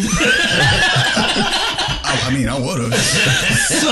So then we hop back in the car, and then so we're driving back, and he's just being such a great friend. He's like, I can't believe your ass right now, and I part of me still to this day probably considers like, man, you instantly came back a hoe. I ain't gonna call you a bitch, but boy, you so close. Hey, Jazz, I'm curious, bro. So you got bitch, you got hoe, and hooker. Is there anything after hooker? No, but you forgot the slut. See, slut. Where the slut lay and everything? The slut was in between the bitch. No, it was in between. It was after hoe. So it was after. So it was bitch, slut, hoe, and then hooker. Okay. Yeah. We need like a little jazzometer. Yeah. A little face like you're in the jazz. Where are you in the jazzometer? You didn't tell them about the. There was one practice that we did that I was running, and remember the t-shirt thing? The t-shirt thing. The clothesline thing? Oh. What is that? I'm curious now. So, okay. So at this time, Jazz is training. And then ironically, what would you say? I was about an intermediate. Yeah, you're intermediate. So I was an intermediate. So I was taking over that Damian Dunn role where I was like the assistant. So he would have me lead the spot. So he would give the spot, I would perform it, and then everybody else would do it. And then, so there was one cat, Martin. I'll never forget this fucking guy. This fucking guy. Who is this Martin you speak of? This Martin is that one cat that you just wanted to beat his ass because he kept fucking everything up. He was the Gomer Pyle of the class, wasn't he? Seriously. So, but he didn't mess with me because I had already done the spot, and so Jazz had another guy, Marco, who he ran the spot with him. He ran the drill with him, and so Martin just kept fucking up every single time. And being teachers, like, there's only so much you can explain it, and there's only so many ways you can explain it without, like, you're just not getting it. So I sat up there, and I'm just watching Jazz get mad, and he's just the blood is just rising. He was like, man, you got one more time. I swear for the Lord, if you do not get this right, I'm clotheslining your ass. Hey, that's how I learned. So the pressure was on. I'm not even gonna lie. I was praying that he fucked up. You wanted to fuck up. Like, please fuck up. I was like, I want to see this. I'm not one to wish ill will on anybody. Fuck that. He had that coming. But I was like, no, please fuck up. Please fuck up. Lord. Come on, bitch. So, ironically, he did. And then he got up, and without hesitation, he just moved. He moved the other guy. Took Martin. Martin didn't even know what was happening. He just saw Jazz, go whip him off them ropes, and he's just like running. He's like, "Hey, let's go!" And I tell you, when Jazz hit that clothesline, and it was like his shirt that came up, like I thought this man was gonna flip out of his shoes, and he hit the ground. He was biting his lip. And he JBL'd the shit out of him. Oh my God. I was like, oh shit. And when he you saw about the shirt, that's because I closed out this motherfucker so hard that I ripped the shirt off. Oh my gosh! Like I clothesline, and as I followed through, all I hear was real, and then my arm had just cloth. And I didn't even look at Shay. Shay was like, all I heard was, "Oh shit!" That was not a closeout from hell. That was a closeout from the hood. That was a closeout from the Oh hood. shit! Nobody else fucked up that night. Oh my god! I was like, you are not worthy. Thor. How much longer was that Martin in the business for? Oh, I want to say probably another month. No, it was right. The last thing he did was battle of the belts. Because remember, we were gunning for him. This motherfucker was always showing up. Oh yeah. This motherfucker always showing up drunk. Like he would pop fucking beers in the middle of practice. Wow. Yes. Oh, hell yes. He was so fucked up in the head. I don't want to say fucked up in the head, but he was just so like he just wasn't getting it that he was mouthing off to Hunter Payne. Yeah. Oof. Yeah. Yeah, he didn't have it in him. Like, not even. I'm just thinking about the aspect of like what all these guys are thinking. I'm like, look, we're gonna take this guy's money, but we're gonna whoop his ass the entire time he's here. Because even Hunter looked at me like, is he talking shit to me? I'm like, yeah, he's talking shit to you. He's talking to you, not me. Yeah. And dude, when I say he had a bullseye on his back in that battle royal, bro. He was Daniel Pewter right there. It was about 30. It was 29 brothers in that shit, and all 29 went straight after him. Like it was just like a sea. But we didn't even know because we had our own plan. Because he all of a sudden he was, I'm in battle with the belts now, and he had his mask on. I'm like, hey, let's go fuck him and take his mask off. And but we couldn't get to him because we couldn't get to him. Whooping his ass. We couldn't get to him, and we tried. Yeah, we did. We actively tried. We were pushing other people out the way so we could get a piece. It was like we were in the club just trying to just shuffle in between. Dude, when I say they shoved both of us back, like no, like it was a buffet, like it was like the Hunger Games in this. I was like, Jazz, I don't think we getting it. Was your chops? You're known for your chops in the industry, man. Yeah. Were they developed at this point in time where this kid felt these chops? Yes. No, yes. Fuck it. Lit this motherfucker. Dude, I was call me Picasso because I was painting. Oh, bro, I was painting. I was like, this is my canvas for the night. If I don't get anybody else, I'm getting his ass with at least one good time. You gonna remember me. Yes. Now, Jazz told us that he's never really felt your chops, but I can imagine he's been basically on the apron when he's seen you chop multiple motherfuckers. Yes. And knowing his facial expressions that I've seen in the ring, I can only imagine some of those chops. Jazz, who was your favorite person that Marshe chopped? Shit, everybody. You're just happy it wasn't him. No, because I know it's gonna be glorious. They don't know it's gonna be glorious, but I'm just like, oh yes. And,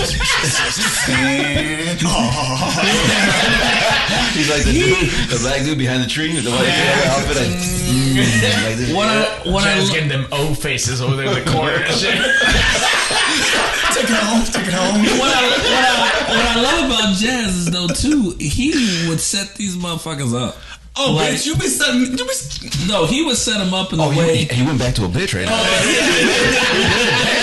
Terms of endearment. No. There's no way to a bitch right now. No, because he'd be like, Jazz over here. He'd be like, hey, he said your chops ain't shit, and then then so he would plant the seeds. Oh, he would hype you up like that. He would plant the seeds, and then I would have done the same shit. And then the other guys, because too, like they would sit up there and say, "Yo, I heard about your chops, bro." And I think it's like it's almost become this rite of passage. I've never made it, but it's almost become like, "Yo, I heard you got some sick ass chops, bro. You want to trade tonight?"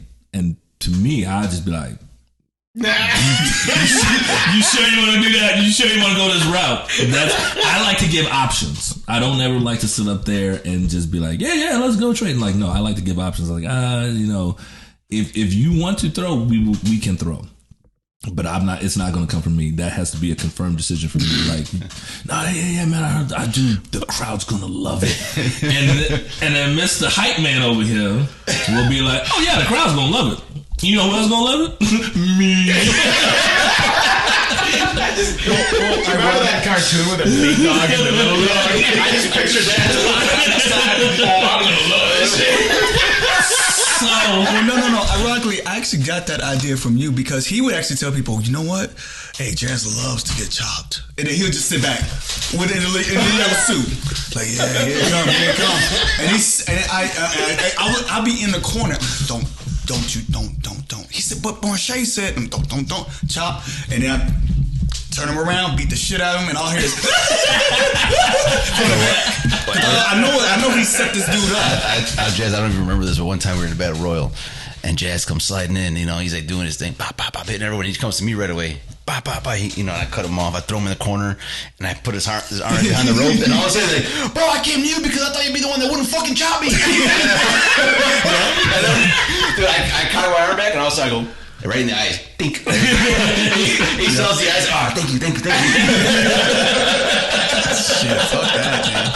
I ain't got shit to prove. Don't fucking do me. Tell us some road stories, man. You guys have probably had 1,000 of them, man. Jeez. Dude, what's a good road story? Any nurses involved?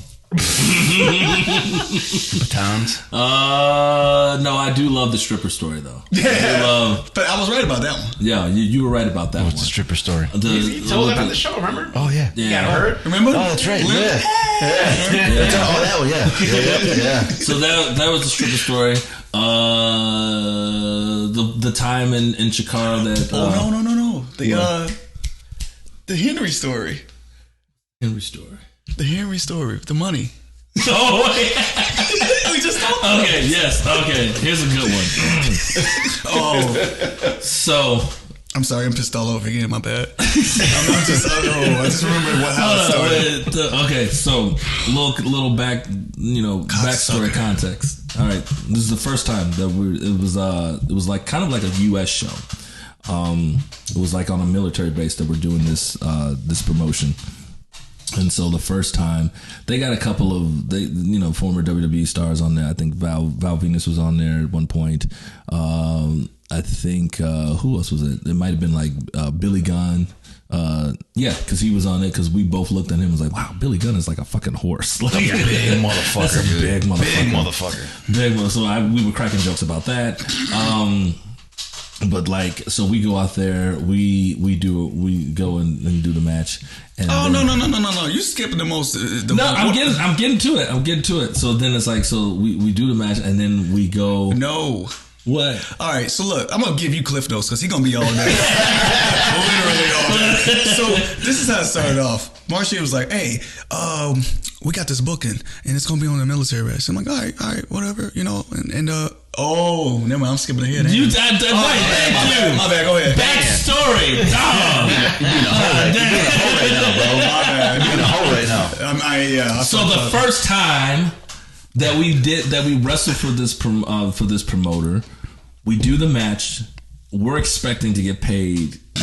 We're expected to get paid cash. Cash money. He wrote us a check. I had never been paid my check before, so this is new to me. Okay, and I was just like, and I even asked Jazz. I said, "You ever been paid by a check?" He's like, "Hell no! The only check comes from only check I get is coming from my shoot job." I was like, "Oh, okay." So we sit up there, we drive back, and the next day we go and we cash it. I'm fine. I'm fine. And then I get this phone call. I get a phone call from Jazz. Terrible. And I'm just like, "Hey, what's up, Jazz?" And he says, "Man, Fucking check bounce. I said, "What happened?" And he says, "This fucking check bounced, bro." And I was like, "What?" Mine was fine. Like, where did you go? And I'm like, "What do you mean where I went? I went to my fucking bank." And that thing went. So he literally spent like fucking weeks to get this guy, and he finally got paid. So the guy pays him, and he was just so hot about it. Now that was then. Fast forward about like maybe I want to say 4 months later, same promoter calls up and he's like, "Hey, I want to work with you again." And I was like, "Oh yeah," because the money was good. So I was like, "Yeah." And he was like, "I want to have you tag with somebody else." And I was like, there's only really one person I trust at this point to tag with, and I know we always have a good time. I want to bring Jazz in. And he's like, "Oh yeah. Oh, I completely spaced. Like, yeah, because y'all a tag team, right?" I was like, "Yeah, we tag all over." And it's like, we know stuff. We're synchronized in there, dude. He's like, yeah. So I get off the phone with them. And here comes the bullshit. And immediately I'm just like, how can I get this man to come tag with me? Because once I tell him who it's for, that's enough. So I called Jazz and I said, "Hey man, we got a booking." He's like, "Oh, what for?" And I was just like, "I think it's another US show." "Oh, okay. Wait a minute. Is it? No. No, it's not that guy. This is a new one." Oh, okay. And so we set up there. We drove over and we got in the car. We're taking a road trip with a couple cats from Windy City, and we're driving up.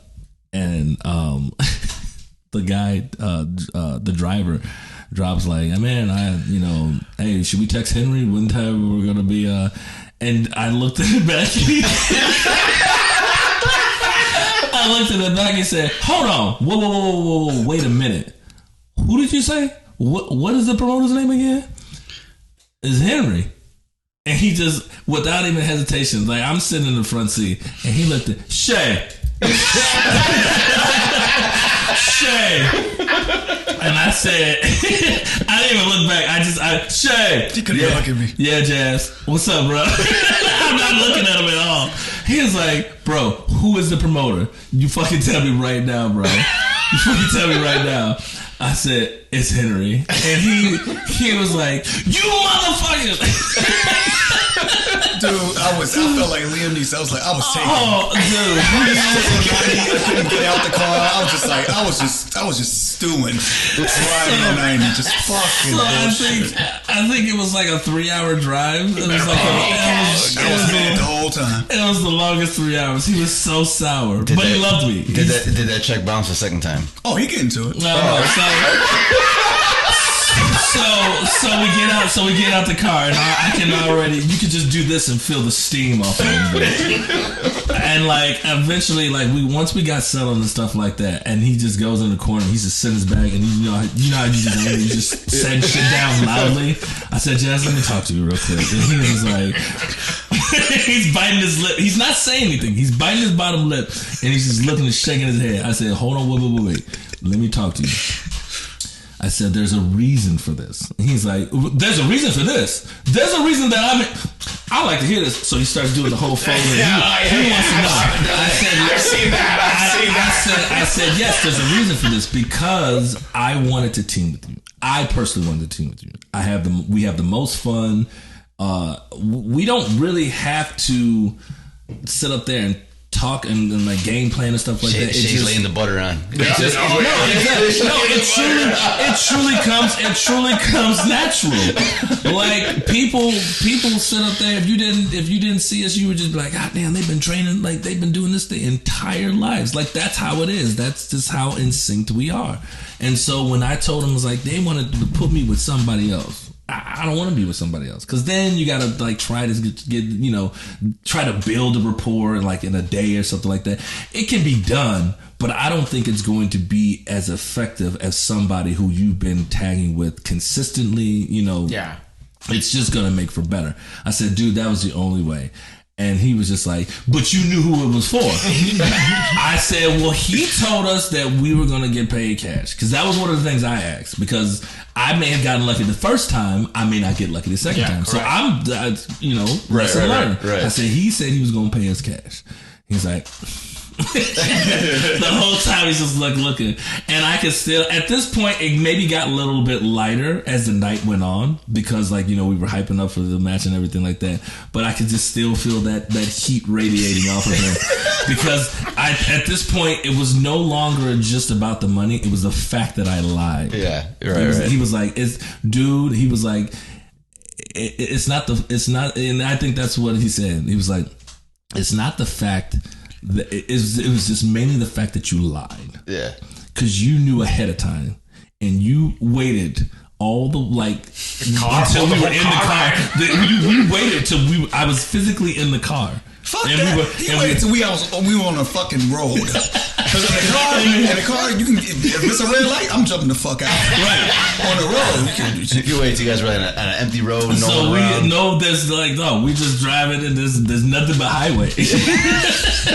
So he was like, it was the fact that you lied. And he's giving me the whole like big brother dad talk. And I was just like, okay, yes, my bad. But like, can we put it behind us for like tonight? Like, let's go have fun. Can we do that? And he's like, fine, all right, let's go have fun. Let me ask you this.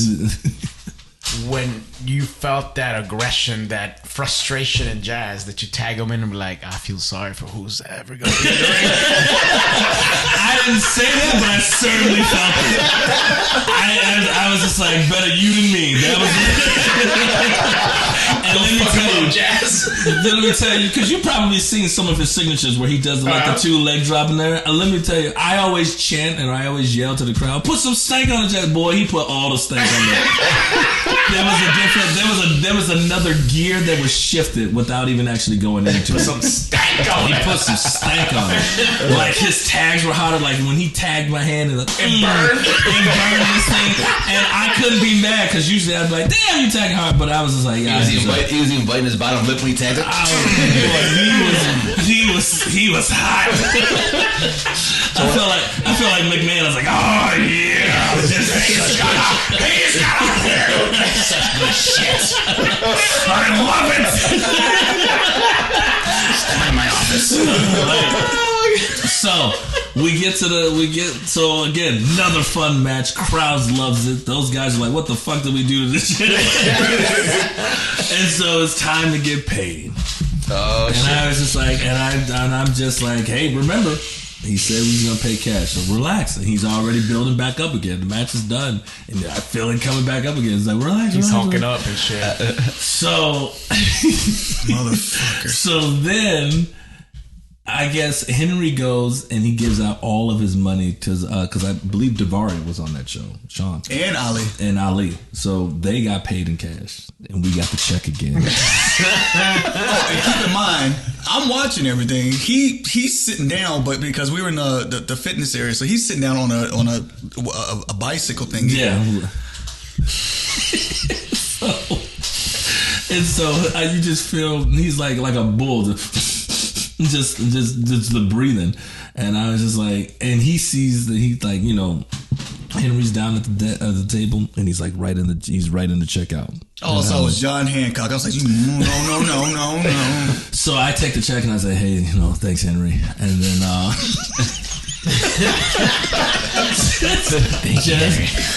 Jazz goes up and he gets his pay and he shakes the hand and he's like, yeah, thank you so much, Jazz, man. I really enjoyed your guys' match.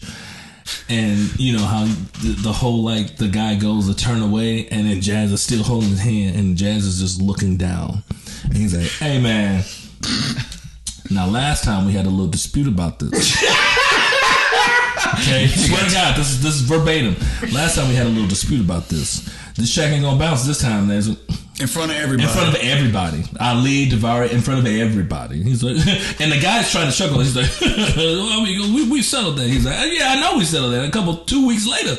So, but this ain't gonna be that 2 weeks, right? And he's like, no. And so, and I'm hyper focused on the conversation I'm having with this promoter, and all I hear in the background, I'm looking out of my corner. All I hear is, he's fucking pedaling as he's laughing. I can't believe he said that to him. I just picture the Ali in the bar and go like, damn, this motherfucker's got some balls. Because he's still holding Henry's hand. Oh, it was like a kung fu group. He went, like he went, little mini muffin, you ain't going nowhere. Like he was like, he emphatically held his hand. Hey, and Jazz, was Henry a bitch? Or a hoe. Or a slut. Because we know he wasn't a hooker. Yeah, definitely wasn't no damn hooker. No. He was a bitch after that. Like, no. So they parted, right? So now fast forward again, and this is, I want to say, 3 or 4 years later. I didn't even think he was still running, but he. Yeah. Oh, Boz. Real quick, did that second check bounce? No. Okay. He would have remembered that. No. Yeah. Second check did not bounce, so we were all good. So, Boz. So 4 years later, Boz gets a call, and he's like, "Hey Shay, hey, we got this booking," and I was like, "Oh, okay, what's the booking?" It's for Henry. Immediately, I start giggling. He's like, yeah, Henry wants to book you in the singles. Really? No tag? He's like, no. He don't want Jess's guy in there. I like how we all just got that story. He wants you to single. He don't want you to tag because he knows you're gonna tag with Jazz. I say, yeah, that's what we've been doing. What is it? What he's like? Yeah, he said, hey, yeah, man, Marshe, you can bring him back anytime. I love that guy. That ass Jazz, don't bring him back. He got a bad attitude. He got too familiar.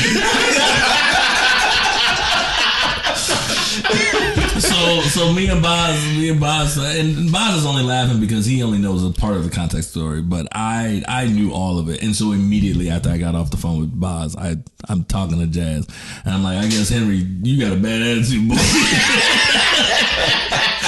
He was like, man, fuck that. And I was like, hey, we were just to this day. Is Henry still running to this day? He better not book me. Shit. You know, I often wonder that, but I mean, shit, I don't know. I doubt it, but I would. Who is this Henry? Henry who? I don't even think we called his last name. No, it was just Henry. Just Henry. Air Force Henry. I don't know. Air Force Henry. What's the promotion? It was just. It wasn't just. It was like a spot show. It was just like a bar show that he did. It was just something that he wanted to do because it was like the military base, and he was just like, okay, military base just wanted wrestling. They were hardcore wrestling fans. I mean, the body slam was like it's like WrestleMania. It's Hogan and Andre. So it was a nice, fun, easy gig. And he was just like, yeah. And I mean, he made money. We made money. 2 weeks later, you make money. 2 weeks later, Jazz made money. Shay made money. 2 weeks later, Jazz made money. Yeah. But to Ali and Davari made money. But let me tell you, like, that was one of 2 phone calls I got with Jazz that dealt with money, where I had to calm him down because he was so angry. The only other time was with DeCero. Oh God, I was just thinking about that. The only other time was with DeCero, and this is when since we're both in education, he was on his way to work. Man, I was in the fucking parking lot for 40 minutes. So DeCero, his thing was like, you know, if you're going to use the facilities, you got to pay, right? I mean, and I think the gym membership there, like you're using to train for wrestling, and you're using to work out because it was the gym too. And so the fee was $40. Okay. And so Jazz at this point has not been to the gym. He hasn't been training and stuff like that. He's just been doing shows and just wrestling and stuff. And so he went to the ATM and to withdraw some money and to also check his balance. And then he looked. I'm glad it's funny to you. He looked at his balance and was like, why is it $40 shorter? And he sat up there and he looked, and now he checked his stats on his bank account, and it says I forget what the gym was. Locker Room Fitness. Oh, there you go. Locker Room Fitness. Jazz remembers. It was a Wednesday morning. The word from It was a September Wednesday morning. So the leaves are slowly falling. So I'm turning for the fall. So the Locker Room Fitness is on his bank statement. He's like, what the fuck? So then he called Sam, and he was like, "Bro, what is up? Why am I seeing Locker Room Fitness on there?" Well, it's part of the membership fee. Membership fee. I have not, and he's explaining to him, I have not been to the gym, your gym, in forever. Like, why are you taking money out? And it was like a long ways back. Jazz wasn't going to be able to make it, to pay like the fee and stuff like that. So he had given him his numbers, and so he just plugged it in then. And so that was a one-time deposit from him until this Wednesday morning. This cold September Wednesday morning. Until this Wednesday, he went do. But this time, Jazz did not know. And Jazz is like, huh? And so he was like, well, yeah, I just thought you wanted to help out and contribute. What makes you think I want to do that? So I don't even think Jazz finished it. He's like, man, and he just hung up. And so I was on my way to work, and immediately I was like, oh, what's up, Jazz? And it's going to be something good when it's like, man. That's the precursor. That's the precursor. So anytime I say that to Shay, anytime I start off with that, he immediately sits there like, "Oh, this is gonna be good." So I don't know what's going on at this point, but I just know this is going to be something I'm going to remember for the rest of my life. And so he proceeded to tell me about the whole ordeal, and I'm trying to talk him off because he is just going off. And I said, Jazz, you got to be in class in like less than 30 minutes. You're going to be around kids. You're going to be around students.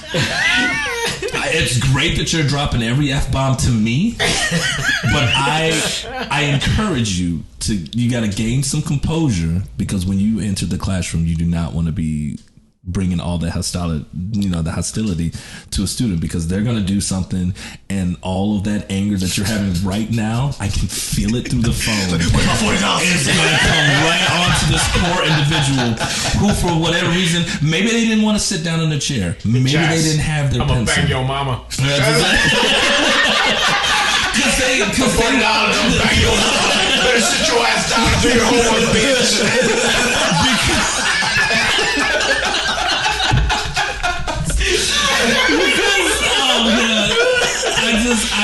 I can see it. I can visually see it. So I'm just begging you, please calm down. He's like, I'm gonna be calm. Oh, I'm gonna be calm. You are not gonna be calm. You're not calm now. And so he was just like, so he's taking deep breaths and everything. He's trying to meditate, and he's like, all right, no, you're right, Shay. You're right. I was like, just behave. It's gonna be all right. It's $40. He's like, no, it ain't just fucking $40. It's my $40. So I'm trying to, I'm just like, it's not gonna matter. You're gonna make more money. I'm trying whatever I can to just alleviate that anger. But the slightest thing about the 40, or the slightest thing, if he hears it, he's immediately back to 10. He's immediately going from 0 to 60. And I'm like, oh my God. So I'm praying. I'm like, please, Lord, don't let him get fired today. Please don't let him get fired over $40. That none of these kids, that none of these teachers, that nobody knows nothing about. Because he's just going to go off, and they're not going to know the full story. And so I'm just like, I feel their ass in shit. So thankfully, he made it through the day. But he called me back later. He's like, hey, I just want to thank you for calming my ass down, because I swear, man, I was so hot. I was like, I can tell. But you didn't make kids cry, did you? You didn't get a chance to tell Sam how you really felt afterwards, did you? I don't think I needed to. I mean, because there was the last time I was actually doing a Windy City show. Ironically, they did it in my old high school, and this motherfucker he tried to pull it again. I'm like, dude, what the fuck? He's like, oh, I got 6 kids, and we're going to Europe. I'm like, bitch, I can't even afford a book about Europe, and you want it, and I'm like, I got my baby on the way. I already got my baby girl. So needless to say, you never saw those $40 back. No. He gonna make me mad again. I just really realized it. I never did. No. Them $40 is gone. It's like, no. They were spent in Europe. They were spent in Europe.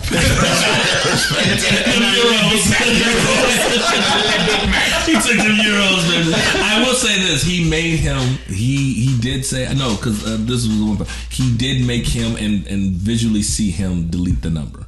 Like he was like, yeah, I did. He's like, no, I want to physically see you delete those numbers. He was using Jaz's account to pay his mortgage. I felt like you want to contribute. Yeah, for my training. No? So, yeah, that was the.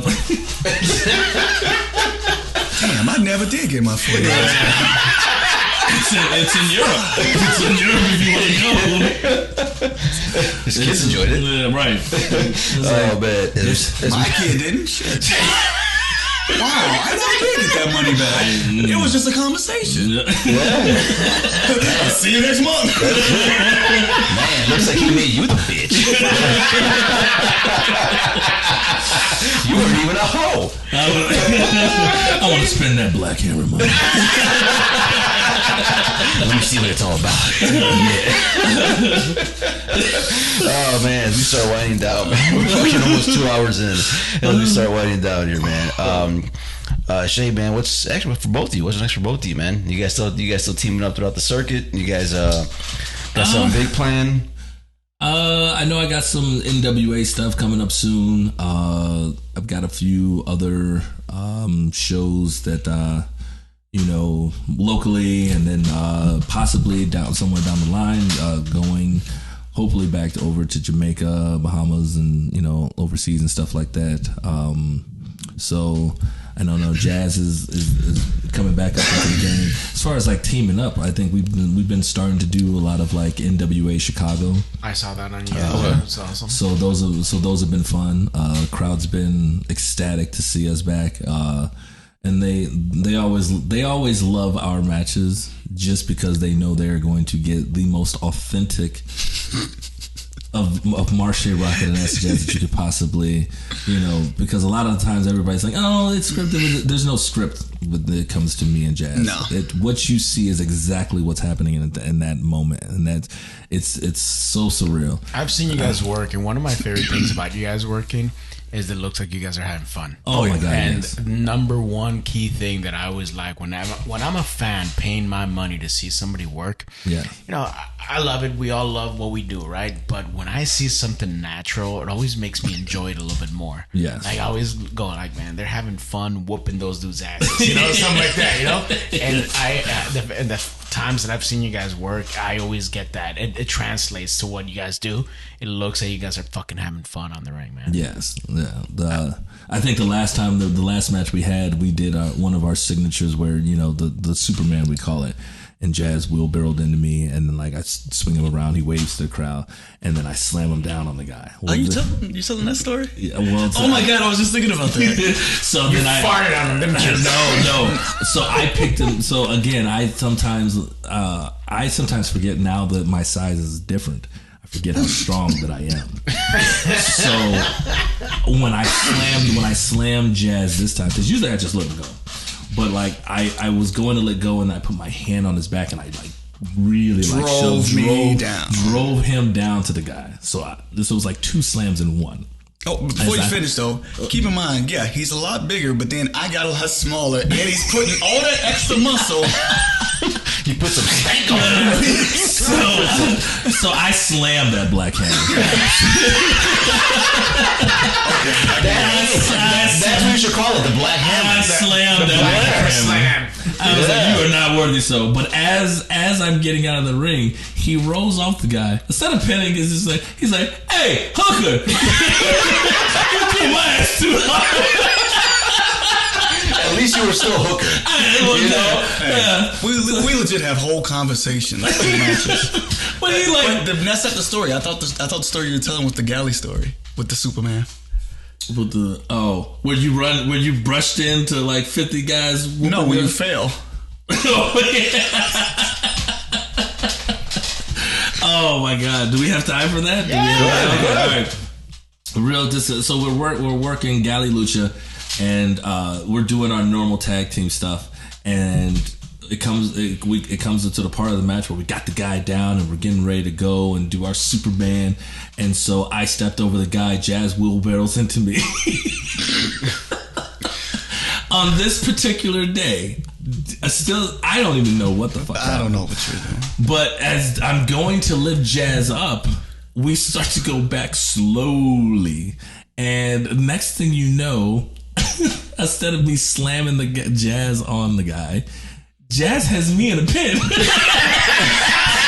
I have went back, and all of a sudden I have put myself in the pin, and Jazz is on top of me covering me, and then the guy on the mat is just looking at me.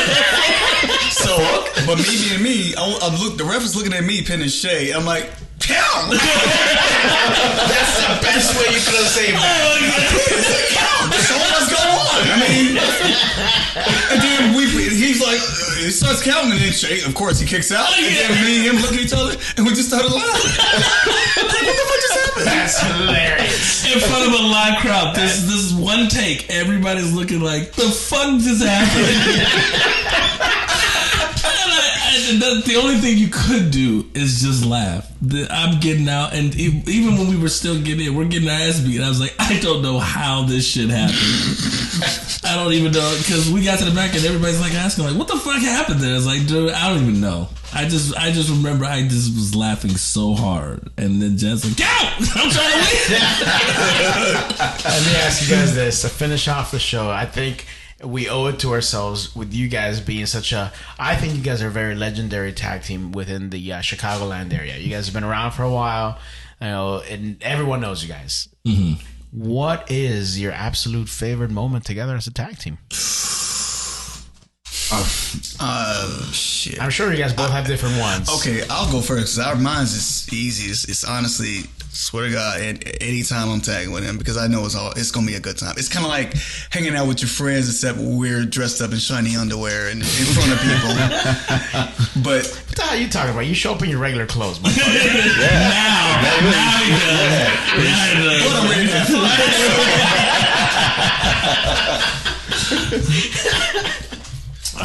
what do you think? Well, what's yours, Jazz? You said you already know what yours is. Yeah, that is mine. Anytime I tag. Oh, anytime. Okay. Because it's gonna be like Javier said. It's organic. It's nothing's forced. It's just we just do shit. I mean, honestly, we just do shit on the fly. Oh my God. If it is so hard. That's a loaded question. It is so hard to come up with just something specific because everything. Okay, what about our 3 stages match? Okay, yes. Okay. So this will be the latest one because as good as we are as a tag team, I think we're even better as opponents. And one time in particular, we were building a story where it's between the big brother, little brother. And we had been going back and forth, and now it just culminates in the big little brother versus little big brother. Yeah. So it culminates in the 3 stages of Hell's match, and we're just like, okay, everybody's already knowing singles. I think the other one was tables, which is now doors. No. It was singles, or was it? Was it hardcore? No, the last one was hardcore. The last one was hardcore.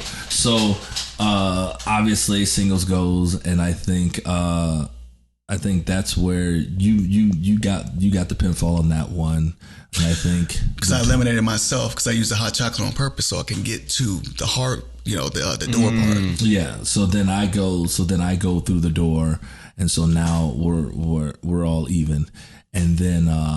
Now it gets into the hardcore stuff. Now we start to really start spilling out into the crowd, and then we're going all over the building. We went into the men's washroom, and we're sitting up there and we're wrestling, and no one can see it. We're just making sound, the sounds are coming out, and he's just like, what the fuck is going on? So then he comes out, and he's like, whoa, and he's got tissue around him and stuff like that. So ultimately, it ends where. I got him right where I want him. And I sat him down in a chair. I duct taped him around, and I'm getting ready to just smash his head in with the chair. But before all that, once he duct taped me, I'm like just laying there, and he's trying to talk shit to me. Oh, that was the last one was the I quit. Yes. So he's trying to talk shit to me, and I'm like just selling. He slaps me. I say, motherfucker. I didn't know I was on the mic. He had the mic, but when he slapped me, I said, motherfucker. Like, hey, we got motherfucker. It's like, so they got that. So they still got our little bit of like humor, and I'm still trying to just be mean and just stay in the moment without cracking and breaking. Trying to be a professional. Exactly. Like, oh, that shit. But that was a pretty hard slap because motherfucker. You woke up, didn't you? So I was like, I was already awake, motherfucker. But the funny thing is, everybody's like, when it's like smash his head in, like yeah, and then just to be just the most debacle that I can be. So I sit the chair down. I was like, you got one last chance. Are you going to quit, or I'm going to do something really, really nasty to you? And he's just like, looking, and he's like, the utter defiance. And I was like, well, and so I go outside the ring, and I get the biggest Nestle Quick bottle of just container of just chocolate, and then I'm just like, last chance. And he says to that, like, screw you. And I said, no, screw you. Call me Willy Wonka, bitch. And so a radiant chant of Willy Wonka starts going out through the entire building. And so I'm just opening his mouth up, and I'm just dousing him with fucking I'm just emptying the container. Dumping chocolate dust in my mouth. It's spilling everywhere, and I'm legit can't breathe. Like, I don't feel sorry for you. I still have stains in some of my clothes. Thank you. A fellow victim. Listen, bitches. A fellow victim. But like, he instantly from that, like, I poured that whole shit out on him. And so there was, how some people will sit up there and take to Instagram or like social media and then like post pictures of the matches. So somebody posted like a before picture of Jazz where he's like looking young and youthful. By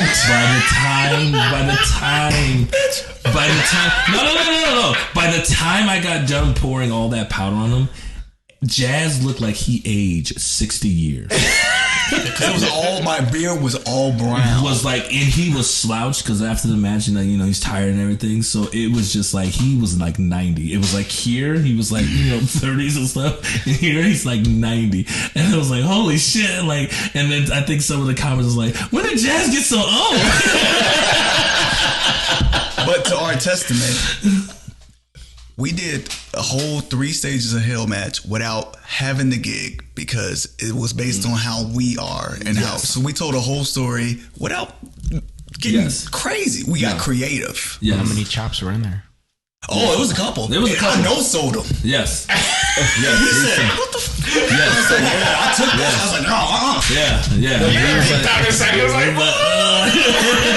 He wanted to. He was like, no, come on, bring some more. So he was like, tears in his eyes. He took him. He was like, let's go. But there was one look I saw in your eye. It's because he was thinking of Henry. I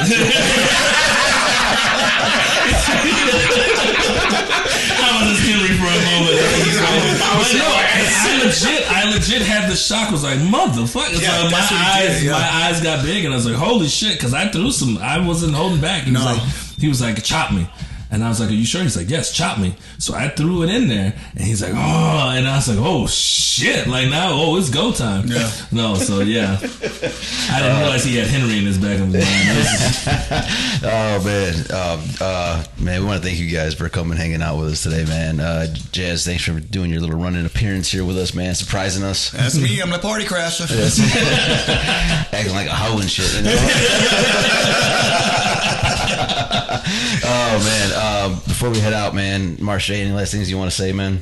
If you guys are, if you happen to catch us on our social medias, mine's is, Marshe Rockett, Twitter, Instagram, Facebook, Acid Jazz on his.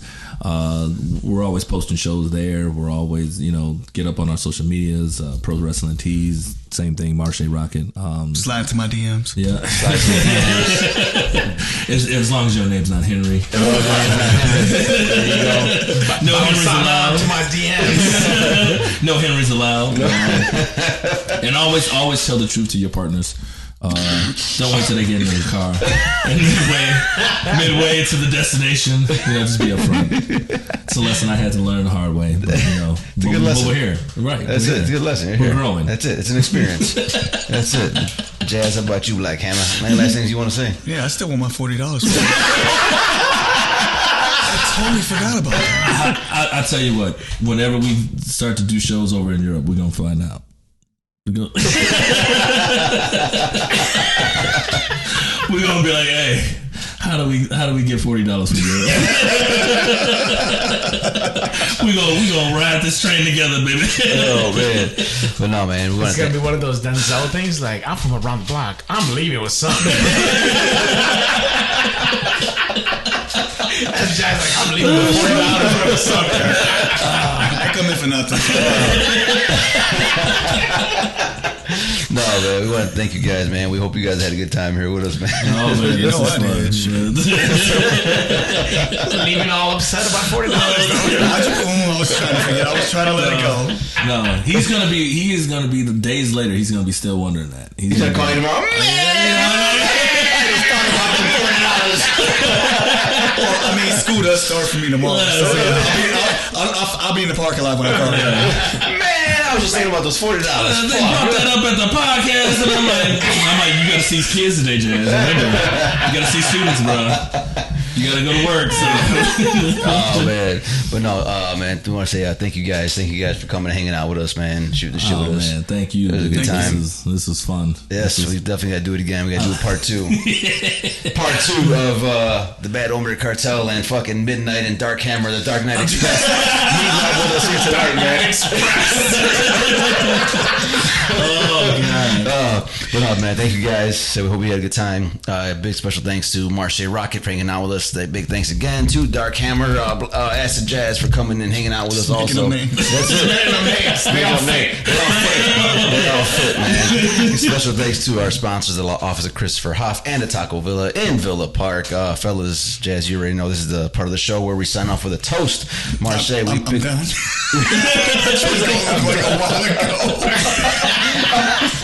Shit. Oh man, just pick up your empty cup, man. Damn. Okay. No, I got a little bit of it. Okay, you got a solo cup.